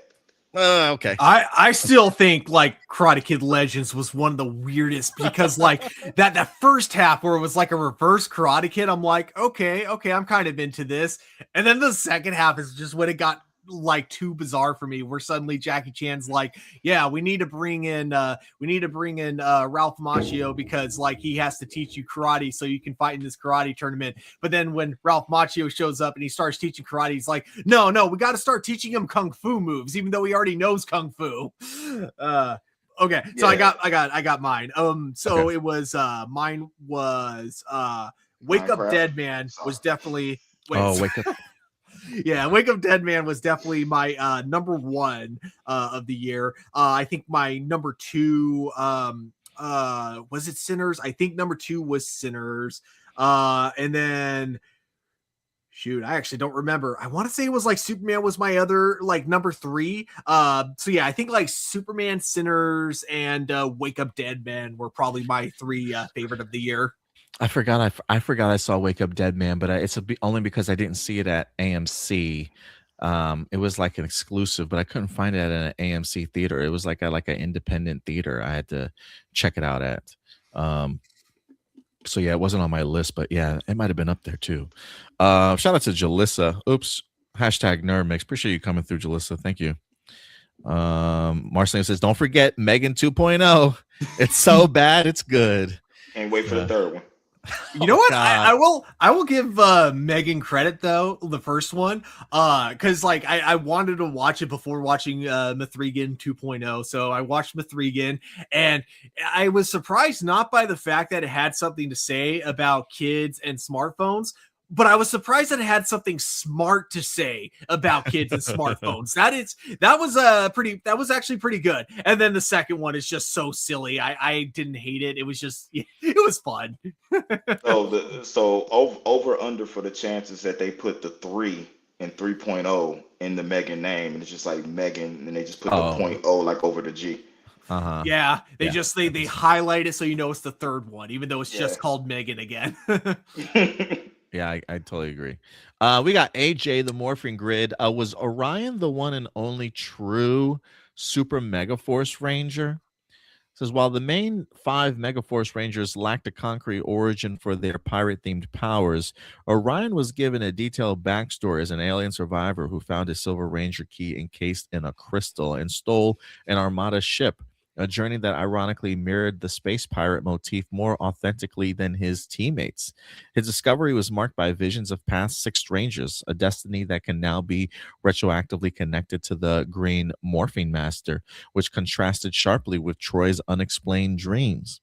Ultimately, Orion stands as the only true Super Megaforce Ranger because his powers remained unique to him, whereas the main 5 eventually reverted to their default Ghost Ager forms once the legendary keys were returned to the veteran Rangers off screen for the legendary battle.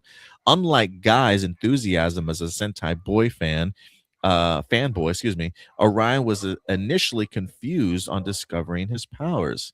So do you think Orion was the one and only true Super Mega Force Ranger, y'all? I think You Super know, Mega Force did a horrible adaptation of freaking Gokaiger, and it to me is the worst freaking Power Ranger series ever when it comes to adapting powers. But yes, in that day, and if you are a Power Ranger fan or you're becoming a Power Ranger fan, I would just skip that totally. I would That say entire this. season. Yeah. I first of all 100% agree with you, Indy. Like, yeah, Mega Force is like, yeah, I don't even know if you can legally call it a TV show. It's like, and I know you could say this about almost every Power Ranger season, but I think Mega Force more than anything is the epitome of toy commercial, not TV show, advertisement over writing. You know, It made Samurai seem so good. yeah, I made Samurai seem like a masterpiece. But like I will say though, in terms of this comment, while I don't know if that would make him the only true Mega Force Ranger, it does make him the closest to being accurate to Gokaiger in the terms of him actually being kind of a pirate, in that he steals a ship, he finds the key rather than being a chosen one, and then finds his way to Earth. So you know what? I will say that makes him the most Gokaiger out of the Mega Force Rangers. Peg C has a couple questions. I don't know if any of these were on your honorable mentions. A Monster Inc. 3 in the works at Pixar. Incredibles 3 set for release 2028. What are your thoughts? Yes, for Incredibles 3 for sure. I haven't seen a Monsters Inc. movie since the first one, so I don't really know where that franchise is in regards to its popularity still. But if if Pixar has a great story like I think that they have for Toy Story 5, then yeah, by all means go for it. But I don't know what the enthusiasm is for a Monster Inc. 3. Maybe it's there, but I just never was part of it. Monster University was so much better than the original Monsters Inc. Was it really? Okay. Yes, the prequel is so much better. Context behind everything made. Well, actually, let me say this: Monsters University made Monster Inc. better. Because after you knew the context of what was going on, Monsters Inc. was a better movie. Should I watch Monster University first then, and then Monsters Inc. Or I would because it just gives so much context to what was going on in Monsters Inc. Like Monster Inc. to me seemed so stupid until I watched Monster University with my daughter. I dig it. I don't know if I would agree that it's better, but I do agree that, like, first of all, it's very underrated because everyone was saying that it was just kind of average when it came out, which surprised me. I think the message at the end of the movie was actually really important. Like, life honestly may not work out the way you planned your whole life, but that doesn't mean you have to stop. There are other ways you can keep going. I think that's a great message. I think that I do agree, though, that it makes Monsters Inc. an even better movie because it fleshes out the world more. And then it kind of gives you this idea that it's like, okay, it's not like they're scaring these kids because they're sadistic. It's like there's actually a practical reason behind it. But yeah, I'd say I'm intrigued by a third movie. I don't know what direction they would take it in, or if they would consider Monsters at Work to be canon for that, or if Monsters at Work would just be not referenced at all. That was the TV show that took place after Monsters Inc. And it was all right. I don't even think I finished it, honestly. He also says a Garfield animated series ordered by Paramount with Lamorne Morris voicing the famous Orange Cat. Are you looking forward to this series? And were you fans of Garfield and Friends cartoon back in the day? I'm pretty sure I watched my fair share of Garfield when it was on syndicated television as part of my Saturday morning type of stuff. But yeah, I'm not a huge fan of Garfield, but yeah, it was always made me laugh for sure. No, I watched the African American Cat. Say Heathcliff? Yeah, I watched Heathcliff. The one that live in the alley. Yeah. Ja Rule was in the very first Fast and the Furious movie. How different do you think the franchise would have been if Ja Rule continued with the franchise instead of Ludacris? Trash. He's got a bonus question too, but Peg C, I would say please send that question to us next week. Blossom, what are your expectations for the new Toy Story movie? All I'm expecting is that it can encourage kids to put the screens down and play. Playtime is sacred, man. Yeah, I think the only expectation I have is I do think that I think they'll find a great balance between the stories in the sense of like, yes, playtime. Monica. That playtime is definitely important for sure, but I do think there is value to technology also at the same time. So I think I think Toy Story is all about coexisting, and so I think they'll find a way for the tech and the toys to coexist. I think. Nah, they'll find a way to sell more toys. That's what it is. They put the toys down. We can't sell any now. Yeah, I don't know what to expect from Toy Story 5 because on the one hand it seems like there's a good message behind it from the trailers, but then on the other hand it's a Disney movie, so for a fact, like you said, Indy, like there's going to be a marketing like undertone behind the whole thing. Including probably at the end when they say, hey, smartphones and toys can live together. It's going to be Disney's way of being like, see, you could still purchase our new Disney Plus premium app and also enjoy all of our Disney toys that come along with it. But look, if you have this figure, you unlock a special thing in the game on your app in your phone. They work together. Yeah. Let's see here. Toy Story 6 adults play too. Marcelino's got a couple of questions here. Everyone knows about the failure of the Inhuman show, but one thing that no one talks about is how Ike Perlmutter, Kevin Feige's former boss, wanted the Inhumans to replace the X-Men. Ike Perlmutter was not a fan of promoting teams or characters that didn't have movie rights to. Two famous examples include the 2016 Marvel calendar that featured every Marvel character except for the X-Men and Fantastic Four, and the infamous She-Hulk comic where she threatened to tear up the writer's X-Men comics if they didn't buy her book, redacting any X-Men reference. And around the time in the comics, Ike Perlmutter fired writers that weren't on board with his ideas and replaced them with writers who shared his mentality. This began the infamous death of X and Inhumans versus X-Men, and that Terrigen cloud that creates Inhumans. Well, apparently it's toxic to mutants. It didn't used to be, but now it is. When this was all going down, what was your reaction? First of all, I didn't even know that he had that type of power. To even begin with, so I really don't have an opinion on all that. But I'm sorry. Oh, you laughing at a comment? Neptune in the first SpongeBob movie.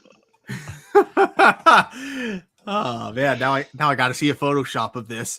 I think Ike Perlmutter was a huge misogynist and racist because like he didn't want a Black Panther movie because he's like black people don't see superhero movies, and then he also basically was the reason there weren't very many Black Widow toys back when the first Avengers movie came out. He basically was like, oh no, make sure every store only gets like one or two. Basically the only people that want Black Widow are the collectors. No girls are going to buy toys. That's stupid. That was basically his mentality. And I think that like he and Jeff Loeb were kind of a big part in why the TV side of things and the movie side of things felt very separated up until Phase 4 of Marvel. I think it was just, he had very much like a mindset that he was working on that like was not anywhere near the same as anyone else's. And I think that him finally stepping down and letting Kevin Feige be in full control over the movies was like the best thing that happened to Marvel. Otherwise Phase 3 of Marvel would have looked completely different. Fuck Ike Perlmutter. Pretty much. When the era for the Star Wars prequel trilogy was at an all-time high, the YouTuber Chris Waffle and his friend performed a song in the Hollywood sidewalk titled George Lucas R-worded our childhood. Did you ever listen to this song? What was your reaction to it? I've never heard of it before. Yeah. You heard of it, Stuart? Oh yeah, no, it was This is the thing I constantly say about like modern Star Wars and the prequels. But yeah, like because there were definitely there's like that song of George Lucas art our childhood, and yeah, it was. I think at the time I got a chuckle out of it because I was young and dumb. But it is one of those things where it's like, yeah, it was pretty cringe and it's pretty messed up. Like the fact that like he was just making his own movies, and then because they weren't as good as the original trilogy, suddenly it's like, oh, yep, George Lucas, you ruined everything for us. Screw you. Yeah, and that's coming. Yeah. Wait, is the R word just ruined? Oh no, raped. No. Oh God. Oh Yeah. God. Okay, I didn't realize that. All right. Goodness, guys, y'all gotta Jesus. Yeah. Yeah. He says, you guys always say that we shouldn't judge something until it comes out. But what's your breaking point? Ooh. What's something where you don't care how well it's written? It is the very idea of how it was never going to please you, and you hate the idea from the start. Examples include it never mattered how well Alien Resurrection could have been. Many people hated the idea of Ripley coming back as a hybrid clone and an alien movie being a dark comedy. It never mattered how well written the Joker movie was. People hate the very idea of Joker getting his own origin spinoff with Zero Batman. Indy is living proof that he's open about hating the idea of Joker. It never mattered how well Mercy could have been. People hate the very idea of Amazon movie promoting AI propaganda and propaganda. I think you guys may have said that's how you felt about Mercy. I don't know. Was that how I think that's how you said it, Stuart? Oh, I think that was how I hadn't felt. seen the movie. I had actually seen it though when I said that. But to answer Marcelino's question, yes, there was actually an example from earlier that we talked about where I think that Robin Hood, if it was made the way that it was talked about, on the article that we read, I don't think I would have been interested. I don't think that I think that the concept alone would have been enough for me to just go, I know I'm not going to like this. I think I'm like that with almost every live action Disney movie, where I haven't seen. I've seen like a couple in theaters, but for the most part, when it comes to live action Disney movies, I rarely watch them in theaters because I just know before even watching them, I'm probably not going to enjoy them. And yes, there is a possibility that bias also contributes to me not enjoying these movies when I eventually do get around to watching them. But yeah, so that is where I guess you could call it hypocrisy, because I do get mad when other people judge something before they see it. But there's where my hypocrisy is when it comes to a lot of live action Disney movies. That's where I tend to judge before actually giving a movie a chance, because I just know from the concept I'm not likely going to like it. Let me crack my back right quick. I don't think it is. When it came to the Joker, and this is how I feel about this particular character, the Joker was created as an antagonist for Batman. There is no Batman without Joker. There's no Joker without Batman. We have had comics that have studied that to the point where Batman even becomes Joker. You know what I'm saying? Over a course of a time, where Batman has let Joker kill people and still chose to save Joker's life over other things, because there is no one without the other. It just doesn't, exist in that type of medium. The thing I'd say about the Joker movie was kind of like a catalyst to a look into, like mental illness, mental health, stuff like that. They could have named that movie Dennis and took all the elements of the Joker out, and it would have been the same movie. And the same reason. The reason they did it as the Joker, because they were trying to, I feel, cash in on a popular brand. It had nothing to do with the brand at all. And hence the second movie. Did it work? No. They were just trying to cash in.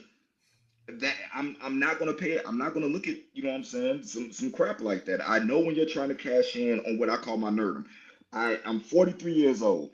I'm the one who has went through the trenches growing up, where if I read a comic book, I'm getting teased and practically jumped after school. And you know what I'm saying? Fighting to love this thing that we call nerd and geek pop culture to the point where I'm in a time in my life where it is the popular culture. Mm-hmm. And everybody wants a piece of it. So it's like, nah, I wasn't rocking with that, you know what I'm saying, that movie at all. We still don't have a better interpretation of Joker than the animated series or than what, you know what I'm saying, Heath Ledger did. They will forever, they can try as much as they can. I don't think we'll ever have a better live action version of the Joker than Heath Ledger. And I think that's because of the battle with mental illness that Heath Ledger was dealing with to be able to relate to the character. Marcelina does say, the arguments that you made for lanterns, why wouldn't you make the same arguments for Mercy? People say those are apples to apples. I mean, I think we have called out our own hypocrisy at times, but Wait, what? it says, Like, the argument that you made with lanterns, why wouldn't you make that same argument with Mercy? Oh, because the whole thing in the trailer for Mercy, I thought the idea from the trailer was that this was bad. I thought when we saw that there was an AI judging, being the judge of whether or not you're innocent and guilty, and you only have 24 hours, or no, not even that. You have an hour and a half, literally a movie length, because they got to keep it in real time. I thought the whole point when you have a premise like that is that that's a bad thing. So no, I didn't. I didn't go into Mercy with the mindset of like with Lanterns of I already know what this is going to be about. Actually, I'm not doing that with Lanterns. So sorry, I confused myself when I started answering the question. My point is, I didn't think Mercy was going to be what it actually was, and even when I saw the reviews, when I watched the beginning of the movie, I thought, okay, yeah, these reviews have to be over exaggerating because there's no way they're presenting this as a good thing. I thought the propaganda that they show at the beginning of the movie was meant to be like from the villain's perspective. Like we're seeing it like, oh, this is a bad thing, but we're seeing how the world gets indoctrinated into this ideology. And then later on in the movie, it's like, no, they're actually saying this is a good idea. Okay, never mind. But yeah, my point is I didn't have that opinion before watching the movie. I had that opinion after the movie. Oh, go ahead, Indy. Oh, I'm sorry. Go ahead. No, I was just gonna say, I think for me, you guys always say we shouldn't judge something until it comes out, but what's your breaking point? I think for me, it's probably in the lines of who the creative teams are, who's announced in regards to writing and directing. If I'm familiar with some of their work, like for some reason I go back to like Sony Picture Spider-Man movies, like when they announce like a Morbius or a Kraven the Hunter, sometimes I try and figure out based off of who the creative team is, whether it be director or writer, if it feels like the people that they're hiring aren't necessarily qualified for those particular roles, or I've even seen like sometimes just other movies, like if you look at the writers or directors movie history and they've just been god awful movies, like it does make me question like why, like what makes me think that this is gonna get any better for this franchise or for this movie based off of who they wind up getting as a writer. So sometimes I think the idea of just knowing that the people that are the creative heads behind a movie have had a piss poor record in Hollywood in regards to making awful movies, that probably will make me judge a particular something before it even kind of comes out unfairly, And if a studio just has a really horrible track record of making bad movie after bad movie, that probably will make me judge it too. So really the track record of the studio and the track record of the creatives involved. You know how I know I'm old? Because I'm sitting here Googling propaganda. It's okay. Okay. I will say, and we'll probably talk about this a little bit tomorrow with Stuart. I know Stuart hasn't seen the movie yet, but I had a really high expectations for the film The Bride.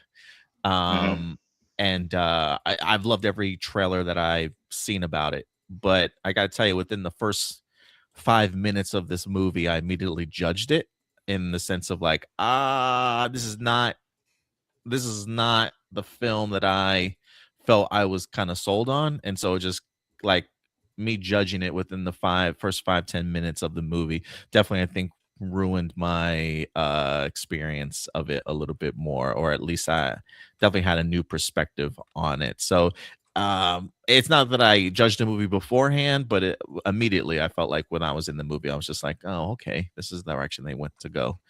But yeah, I don't know. It's not really related to the question, but anyway. I know, but let me. My bad. What did I put that at? Propaganda. Cop and propaganda refers to media news or entertainment that portrays police in an overwhelmingly positive light, designed to boost their public image and minimize scrutiny or misconduct. It often highlights wholesome police stories or features fictional, heroic, or infallible officers ignoring systematic violence and systematic issues. Well, sign me up for RoboCop 6. I was gonna say, if anything, RoboCop is like the opposite of propaganda. Yeah, but nah, I have a different opinion of that, considering that majority of my, family, including like my father, is law enforcement. Hmm. So I've been on the bad side and the good side of, as cops. There's good and bad cops out there. And there's media that, shows me both sides of, what's happening. I mean, what, Denzel won his first friggin' Oscar for what, Training Day? Yeah, that was a great movie. So it's like it goes both ways when it goes out to it. It's just that if you come to find out, most of the more popular cop produced shows are when cops are doing negative rather than, doing positive. Yeah, So, I think it's like, I don't mind, like, I like movies that had that, star like kind of the buddy cop dynamic. Like, I love that. The only time like I get like really it's not like this even happens that often, but the few times that it does, Mercy being one of those few times, is when you have something that like either ignores the fact that dirty cops even exist at all, or if a dirty cop exists but it's treated like it's fine, it's no big deal, it's just one small fluke, it's not the good outweighs that. That's when it's bad. That's when I don't like it. But I definitely don't mind. Like, I like cop movies. Like, if it's just like especially like, if it's an action movie, but yeah, I think it's the overall presentation on if you're trying to claim that these are the only type of cops that exist. That's when I'm like, okay, that's when it's like propaganda to me, and that's when I don't like it. But again, it's not like those movies are actually like common or anything like that. you want to know one of my favorite TV shows was, and this is gonna really show my age. What's that? Like of all time, that I could if it came on right now, I could watch it. Dragnet. Oh yeah. So yeah, that's an old one. That's an old callback for sure. I don't think I've seen that. Yeah, it's an old one for sure. That was on my my Nick at Night reruns. Yeah, for sure. But if that was to come out right now, they would look at it and say propaganda. They would say the Andy Griffith Show was propaganda. Brooklyn Nine-Nine, The Untouchables, like Hawaii Five-0, Miami Vice, all the stuff we used to watch, back in the day. But that didn't stop you from knowing what was right, who was doing right, and who was doing wrong. It was just really good entertainment television that actually taught you a lesson. Yeah, I agree.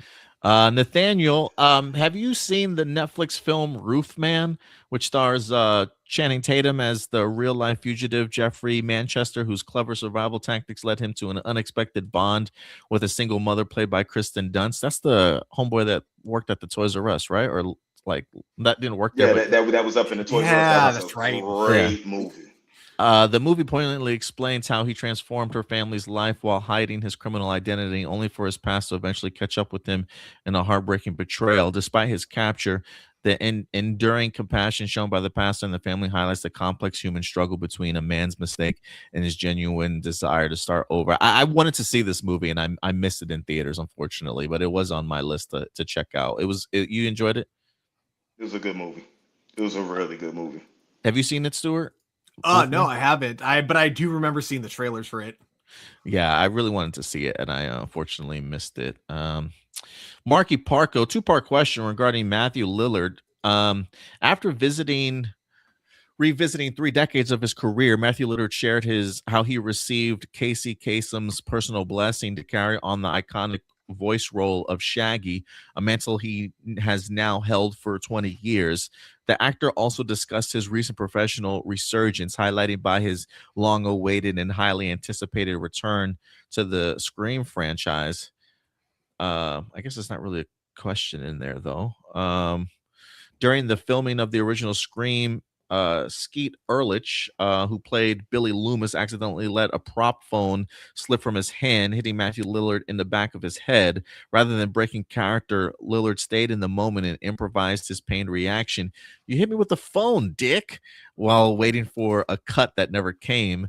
This spontaneous bit of realism was so perfect the director, Wes Craven, kept it in the film. I didn't know that. That's cool. That's cool. I didn't know it was improv. The best part of Scream 7 was him in it. Yeah. Okay. Yeah, I wasn't sure how they were gonna include him in it, but that's cool. I'm glad to know that. It was really cool. You know what I'm saying? There was some AI Gando, whatever that is, in there though. My friends call me Joseph. What are the chances that in Brand New Day, the Spider-Man film, Happy Hogan's deep-seated loyalty to Tony Stark's legacy leads him to uncover forgotten records hidden within Stark Industries' encrypted archives? It is possible that the repercussions of his past, mentioned in the film synopsis, refer to digital remnants or physical artifacts from his condo that managed to survive Doctor Strange memory wipe. With Happy confirmed to return in this 2026 sequel, could a hidden piece of Stark technology be the key to restoring the memory of the hero Tony once treated like a son? God, I hope not. I hope not. I hope not. And the only reason Please why no. I'm over the Tony stuff. I don't need any further like connect. I'm not over the Tony stuff, but like the connection of Tony and Spider-Man, like I'm ready to move on. Like that, the Tony Stark legacy stuff maybe had a place in John Watts's Spider-Man trilogy for Tom Holland, but at this point, no, I'm ready to move on from all that. And the only way I feel like this whole thing works if it works like Tom Holland Spider-Man is the only one that knows what's going on. That's what's gonna make the effect of him seeing Tony's face as Doctor Doom and all that much more traumatic. You know what I'm saying? That everything for him. All this, everybody needs to remember stuff doesn't need to happen. Let him have to deal with it. Let him carry the burden, and that's how we're gonna get to Spider-Man similar to what we've seen in the comics. Because it would make no sense to me, like the idea of the spell is so strong it wipes out all technological evidence that of Peter Parker being Spider-Man, unless that techno evidence is extremely well encrypted. It's like I don't buy that. if it's done through magic, it should affect all technology, even if it's well encrypted. We also got Alex. What's up, Alex? Appreciate you coming through today. When it comes to some actors like Noel Guglielmi, I'll have to Google that in a second. The name Hector has become more than just a character. It's a recurring legacy that spans across the Fast and Furious franchise and dozens of other projects. Guglielmi, if I'm pronouncing that right, I don't even know, has leaned into the joke with a great sense of humor, fully embracing his status as Hollywood's go-to tough guy, while fans jokingly imagine a Hector cinematic universe where every version of him exists in the same world. Given his self-aware approach to his career, do you think his willingness to embrace being typecast as the same character has actually made him more iconic than he had fought against it? One, I just went into Harry's and I ordered 3 T66 turbos with NOS and a Motec system exhaust. Wait, what? The line. Oh. That's the famous line. Oh, okay. I couldn't hear you for a second. I just went into Harry's and the dude ordered 3 T66 turbos with NOS and a Motec exhaust system. Do you think his what does it say? It says, do you think his willingness to embrace being typecast as the same character has actually made him more iconic than if he had fought against it? Than if he had fought against it? It made him pay. He could take care of his family better than what he did before. As far as him becoming iconic, it was more of It was more of the Brian characters delivering that line about him. You know what I'm saying? That made him iconic. That scene, you know what I'm saying, when it cut out. Because like anytime you go into any comments or any video, you see that you see that line posted. You know what I'm saying, somewhere in them comments. But I would put that on the success of the Fast and the Furious franchise, especially that first movie, the first movie he was in that actually did it. But typecast me in anything you want to. I'll go sell drugs on the corner and and walk around with an Arizona and a bag of Skittles with a hoodie on. Oh man, that's funny. I mean, as long as he's like enjoying the roles that he's in, as long as it's like as long as it's not like him being cast in roles when he himself wants to do other things, I don't see anything wrong with embracing your typecast, I guess. Yeah, like I don't know. I actually don't think I I like, as I'm looking through his IMDb, I'm recognizing a lot of roles that he's in. I just never put a name to the face before. So yeah, I don't know. If it makes him successful, go for it. But at the same time, usually the only problem is going that route does mean it becomes a lot harder when you see a role that really calls to you and you think you could really do it. It means that you're less likely to be looked at for that role if people see you as like one specific archetype, I guess you could say, when it comes to acting. But yeah. We also got Jessica Friedman in the house today. What's up, Jessica? Always coming through. She's been an OG with this channel for like the longest time. With Disney canceling their live action remake of Robin Hood, which other underappreciated animated movie would you like to see get a live action remake treatment instead? And what are you looking forward to seeing in the next season of King of the Hill revival? The Sword and the Stone. That would be sick. Is that that's Disney, huh? Yeah. Yep. Yeah. Dude, I love that. Fucking love that. I would definitely be up for that. I was gonna say there are two on this list. There's a couple out here that haven't had a live action adaptation yet that I'll name off for you guys. Chicken Little, Meet the Robinsons, Brother Bear, Treasure Planet, Atlantis, The Lost Empire, The Black Cauldron from 1985, and these last two, The Hunchback of Notre Dame. And Pocahontas.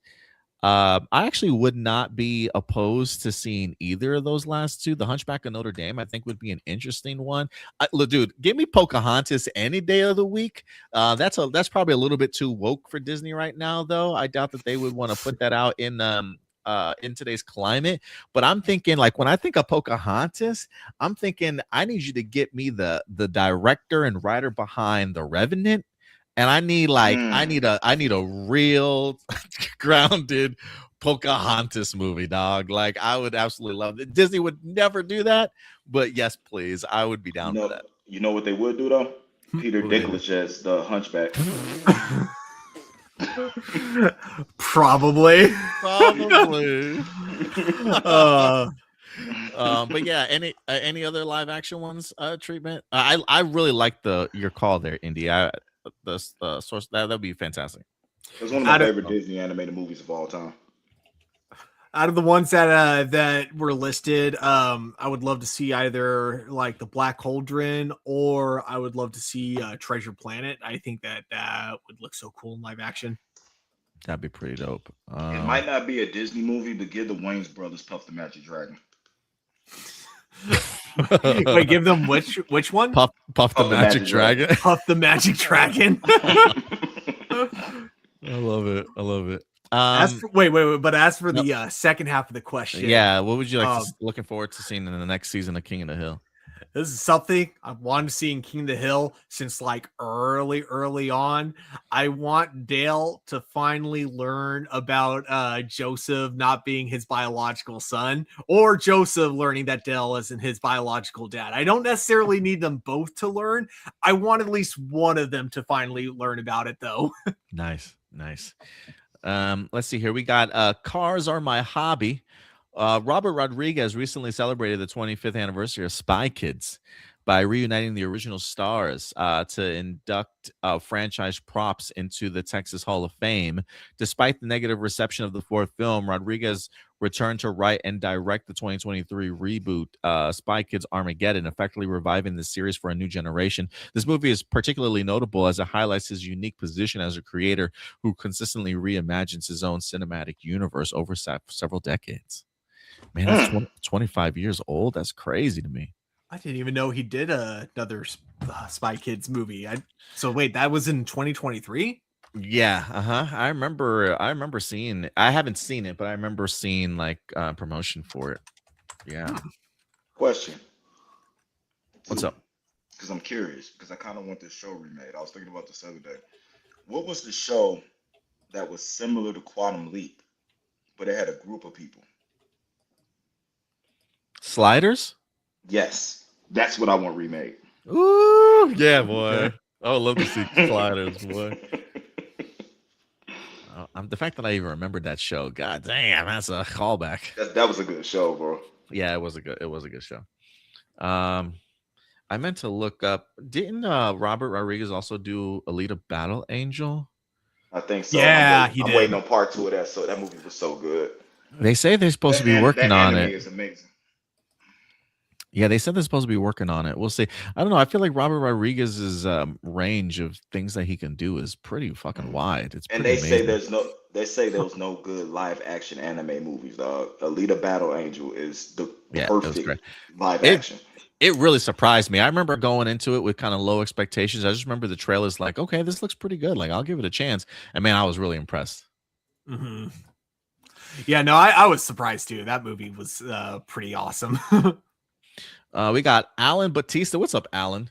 While filming the iconic scene where Will Smith's character finally confronts his father and calls him Lou, actor Ben Vereen was so deeply moved by the emotional weight of the abandonment that he broke into tears immediately after walking off stage. As a devoted father in real life, Vereen found it agonizing to portray a parent who could desert their child, especially when the scripted use of his first name highlighted the total collapse of their bond. How does an actor reconcile such a heartbreaking character flaw with their own personal values?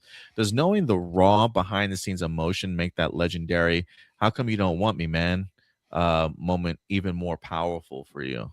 Ooh.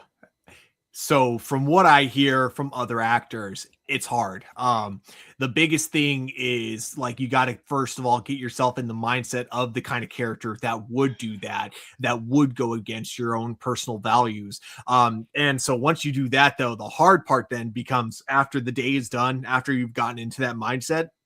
I hear all the time about like actors accidentally like bringing part of that character home with them, and like sometimes needing like a whole like moment to, like needing a lot of time to just unwind and just like kind of figure themselves out all over again. There was this great interview I saw between Nathan Fielder and one of the I forgot her name, but she was in Euphoria. She was kind of like the bitch, I guess, in Euphoria. Like I know that's describing like half the characters, but she was like kind of like the head of the head of the popular girls, who was like the biggest bitch out of all the popular girls. Anyways, she did a whole like interview with Nathan Fielder. The two of them interviewed each other, and that was like a big thing that they talked about, was that it gets really challenging. Like when you're in the vibe of the character for so long, the challenge then becomes trying to get that character out of you afterwards. So yeah, that's a good question. I would definitely recommend like looking up interviews with actors for that.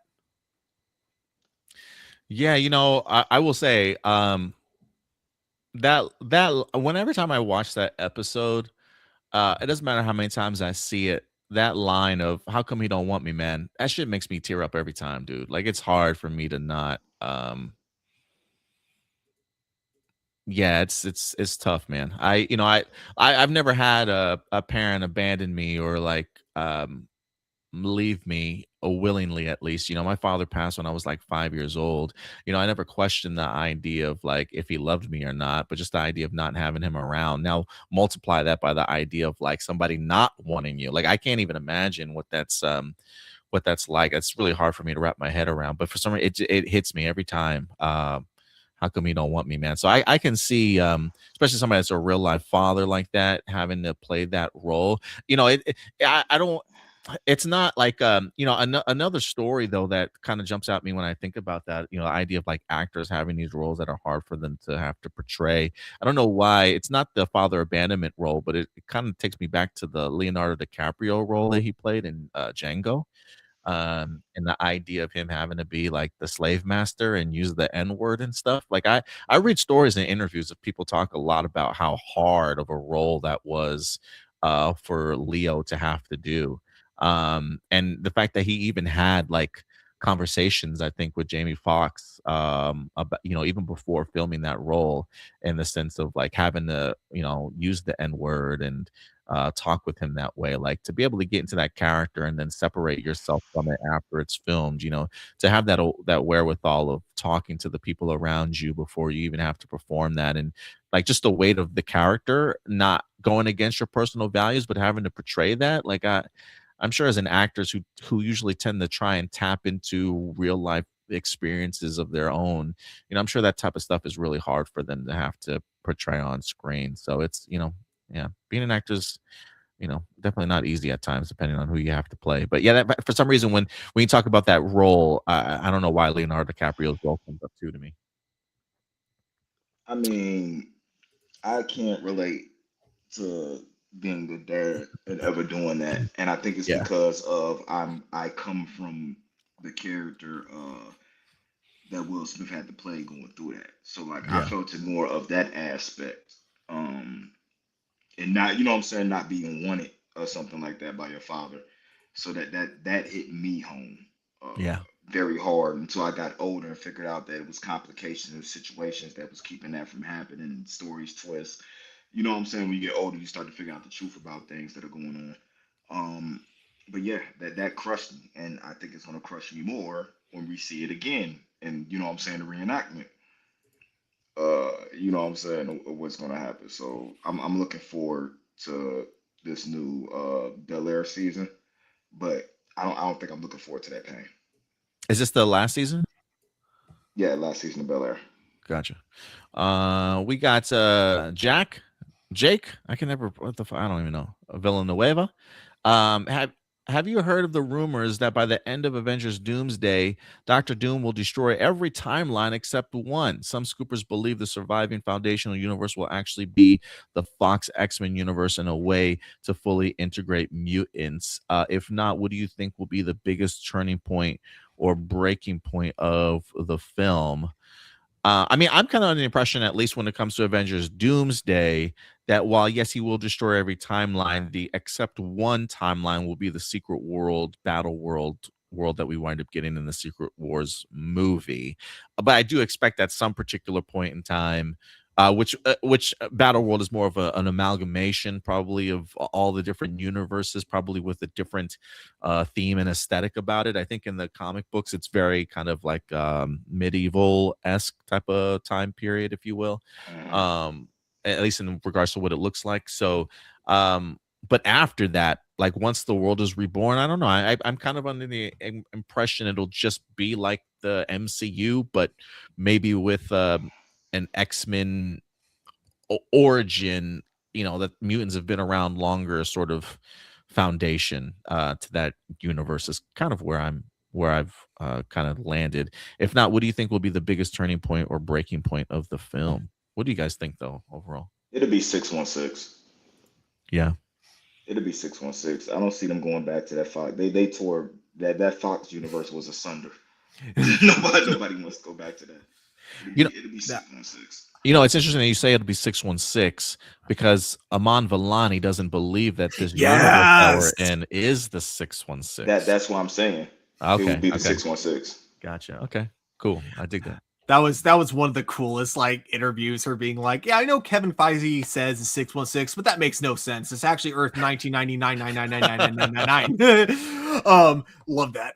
But yeah, no, I think it'll be similar to like what you said, Adam. It'll probably be Battle World will be like the only thing left, and we get like the conclusion to that in Secret Wars. But I don't think it'll be, obviously not a permanent like thing, because we talked about it last week. Sony's going to continue their Spider-Man reboots, and most likely those reboots are going to be in their own separate universe. So obviously, I don't think Marvel is going to commit to there only being one universe in the multiverse. I think it'll be very similar to Crisis on Infinite Earths, and that like the multiverse has gotten like a reboot, but it's not like gone. And it may be harder to find other universes because Marvel's like, we need to stop with the multiverse. We're kind of overdoing it now. But I don't think it's going to like necessarily completely erase the multiverse from existence. I think we'll be down to one world. We'll get a conclusion to that storyline in Secret Wars, and then the multiverse will be rebooted, and we'll get new actors playing iconic characters like Iron Man, Captain America,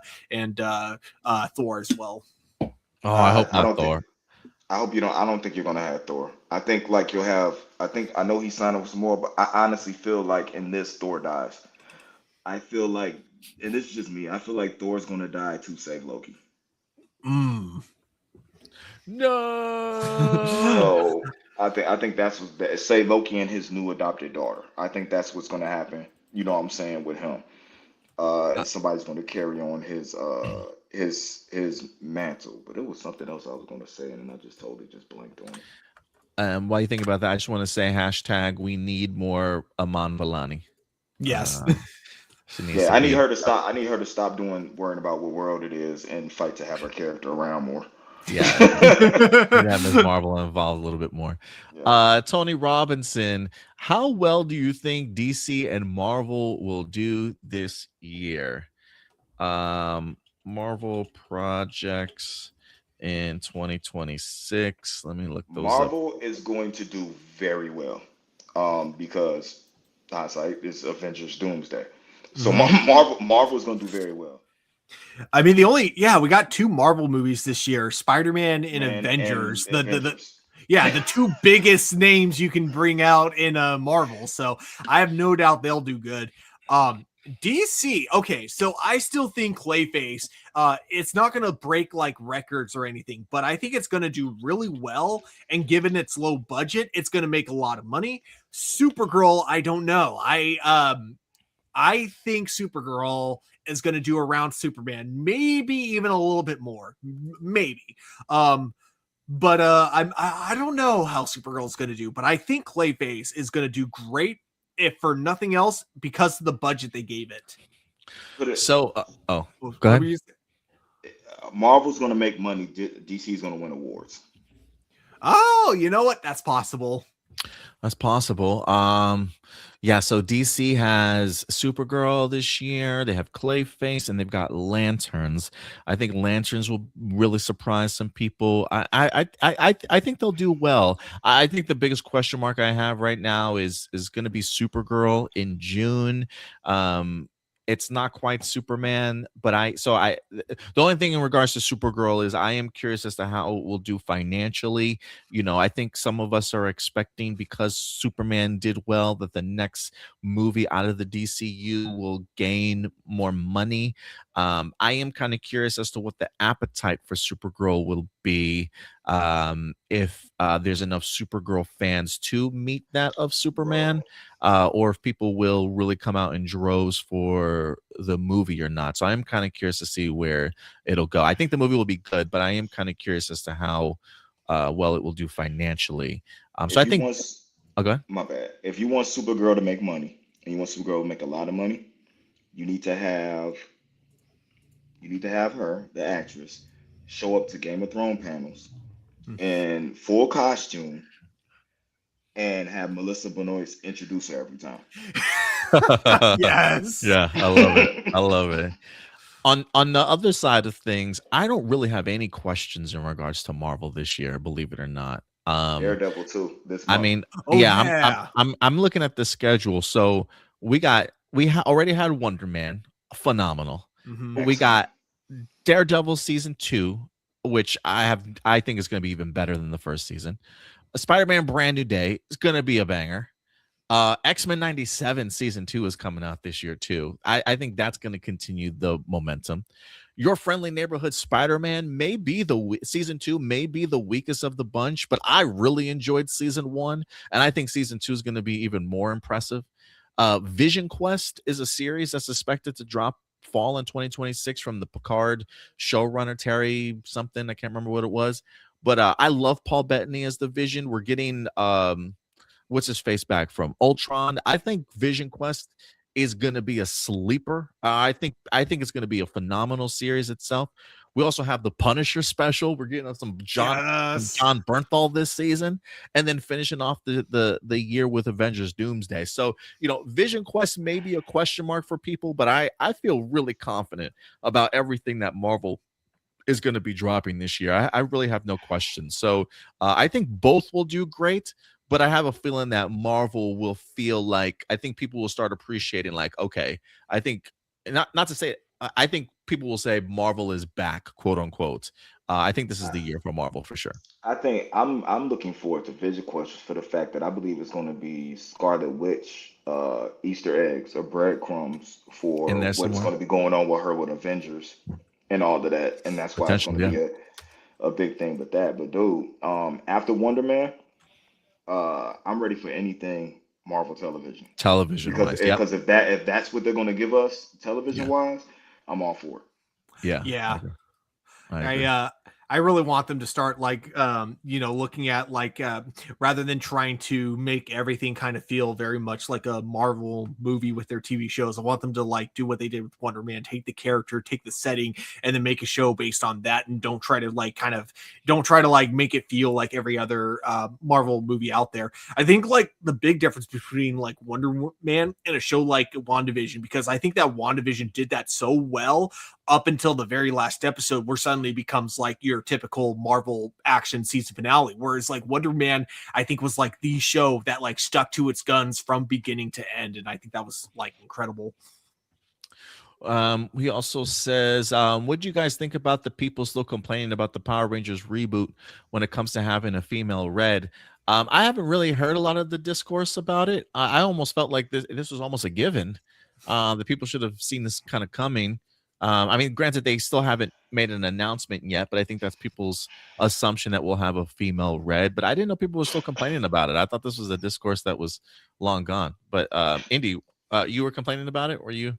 No, I wasn't complaining about it. But if y'all didn't notice, one of my top 5 Reds was a female. Was a female? Mm-hmm. Yeah. So that Tony dropped same name, you know what I'm saying, on the list. It was to the point where I felt like in that reboot movie that we were watching, that either one of the female Rangers could have played lead Red. To me, they had the strongest persona other than, you know what I'm saying, the individual playing Zach or Ludolin. You know what I'm saying? On that, the Red we had was so bland. I was like, either anybody else on that team could have been Red. Let's see here. He also says, so yeah, I hadn't heard anything about it, but have you, Stuart?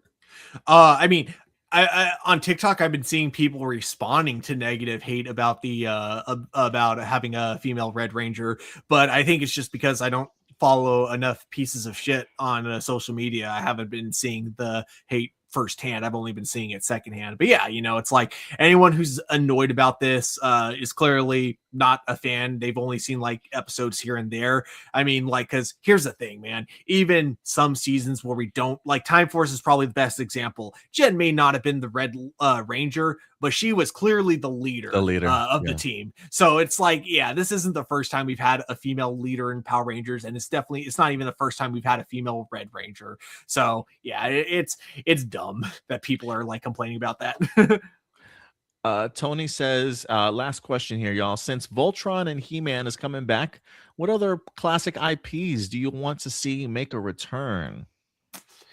Ooh, I could go down a list. Yeah, dude, there's so much.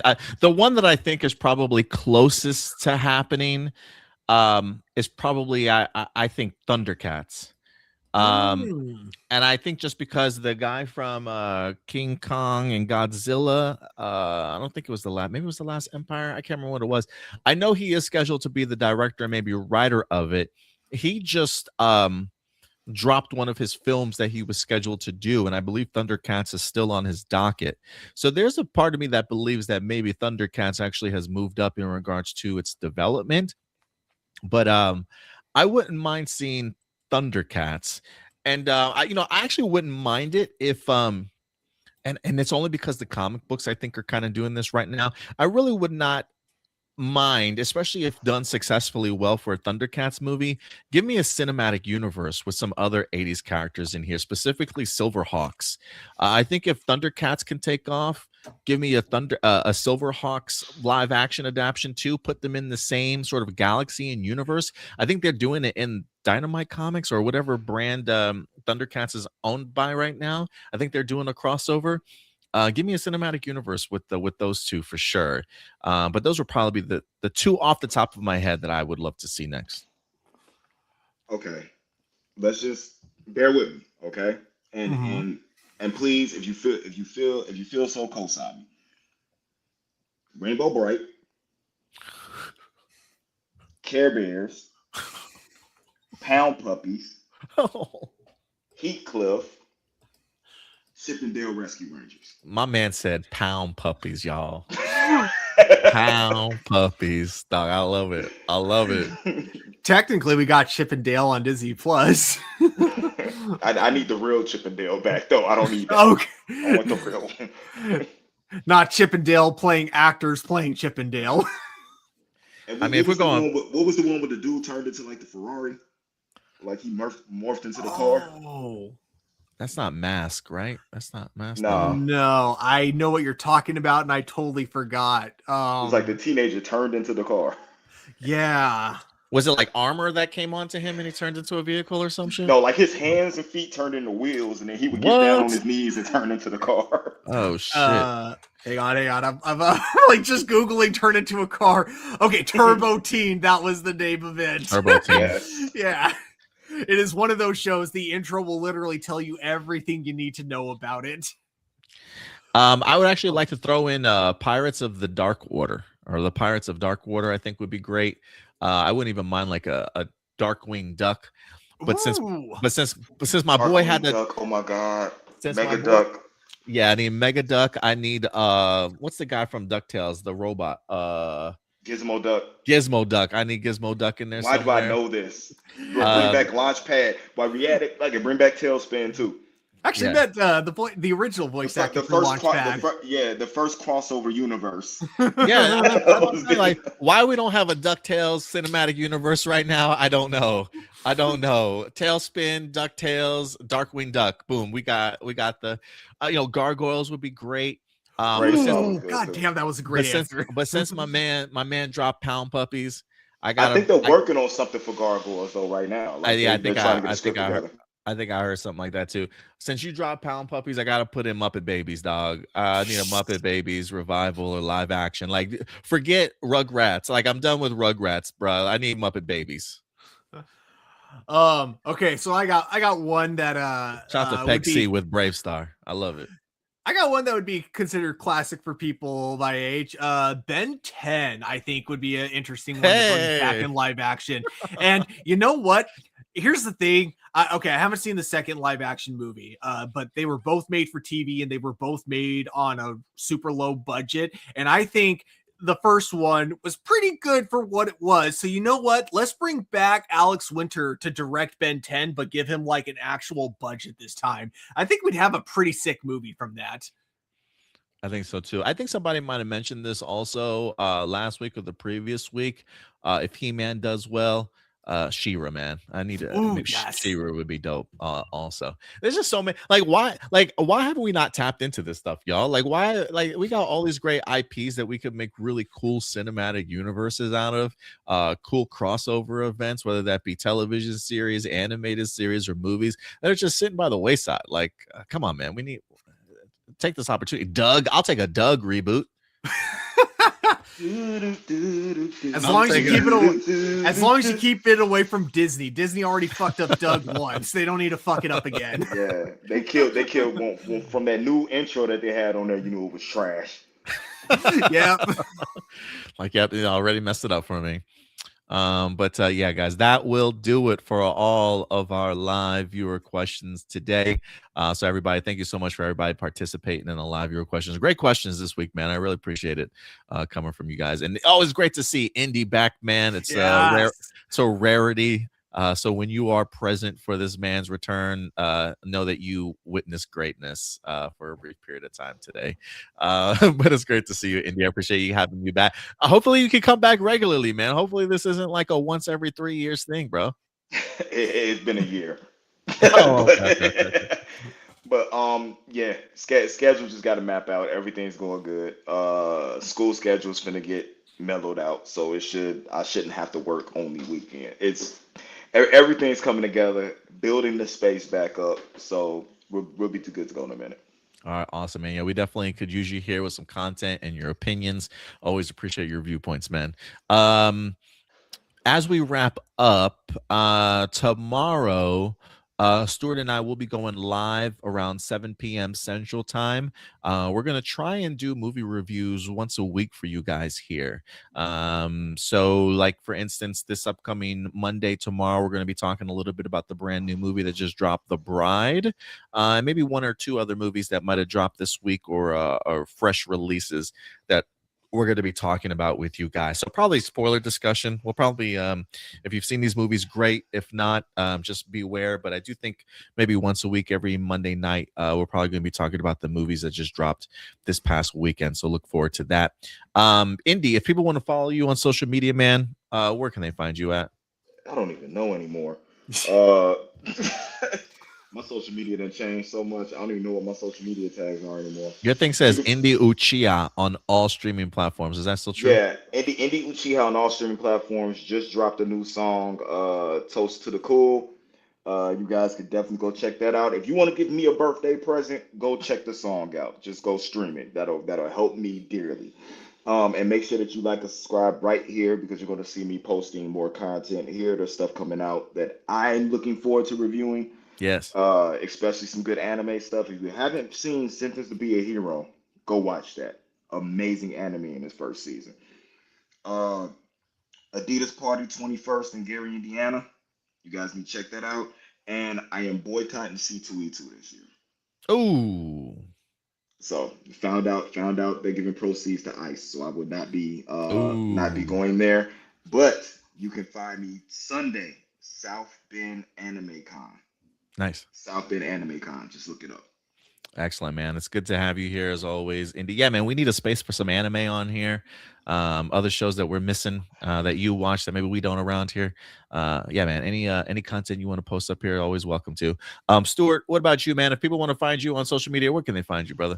You guys can find me at TurboStew01 over on Twitter, or not Twitter, sorry, over on Instagram, over on Letterboxd, and on TikTok as well.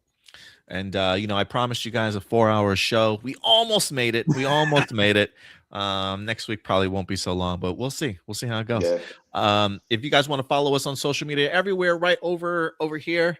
As you can see, the list, very active over on TikTok at Hero Report. We drop a ton of movie trailers throughout the week. I take snippets from this show. I posted them over on TikTok also. And also, I give my report card grades for movies that I watch. So if you want small little movie reviews from me, check out TikTok as well. But everywhere else, at A+ Opinions, very active, especially on our Facebook page. That's where we drop all the news for you guys on a daily basis. We keep that up to date daily for any exclusive news that winds up dropping, things that you certainly should know about, trailers, featurettes, behind the scenes stuff, posters, exclusive images. We take all of that. We take 6 topics from that, and we talk about them here every Sunday live for you guys at A+ Hero Report on our YouTube channel. So if you haven't subscribed to our YouTube channel, smash that subscribe button, smash the like button, share these videos, clip these videos, let people know about A+ Hero Report, and we'll definitely be back for you guys later on this week. So look forward to more content beginning tomorrow, our movie reviews, any other news that might be dropping, or trailers. If they're big enough, we might talk about them on our YouTube channel. But regardless, we will be here next Sunday for you guys live at 12 p.m. Central Time. But that will do it for us here, y'all. We'll certainly see you next week. Until then, do us a big favor. As always, take care of yourselves, take care of each other, and keep it A+. We'll talk to you guys later. Bye.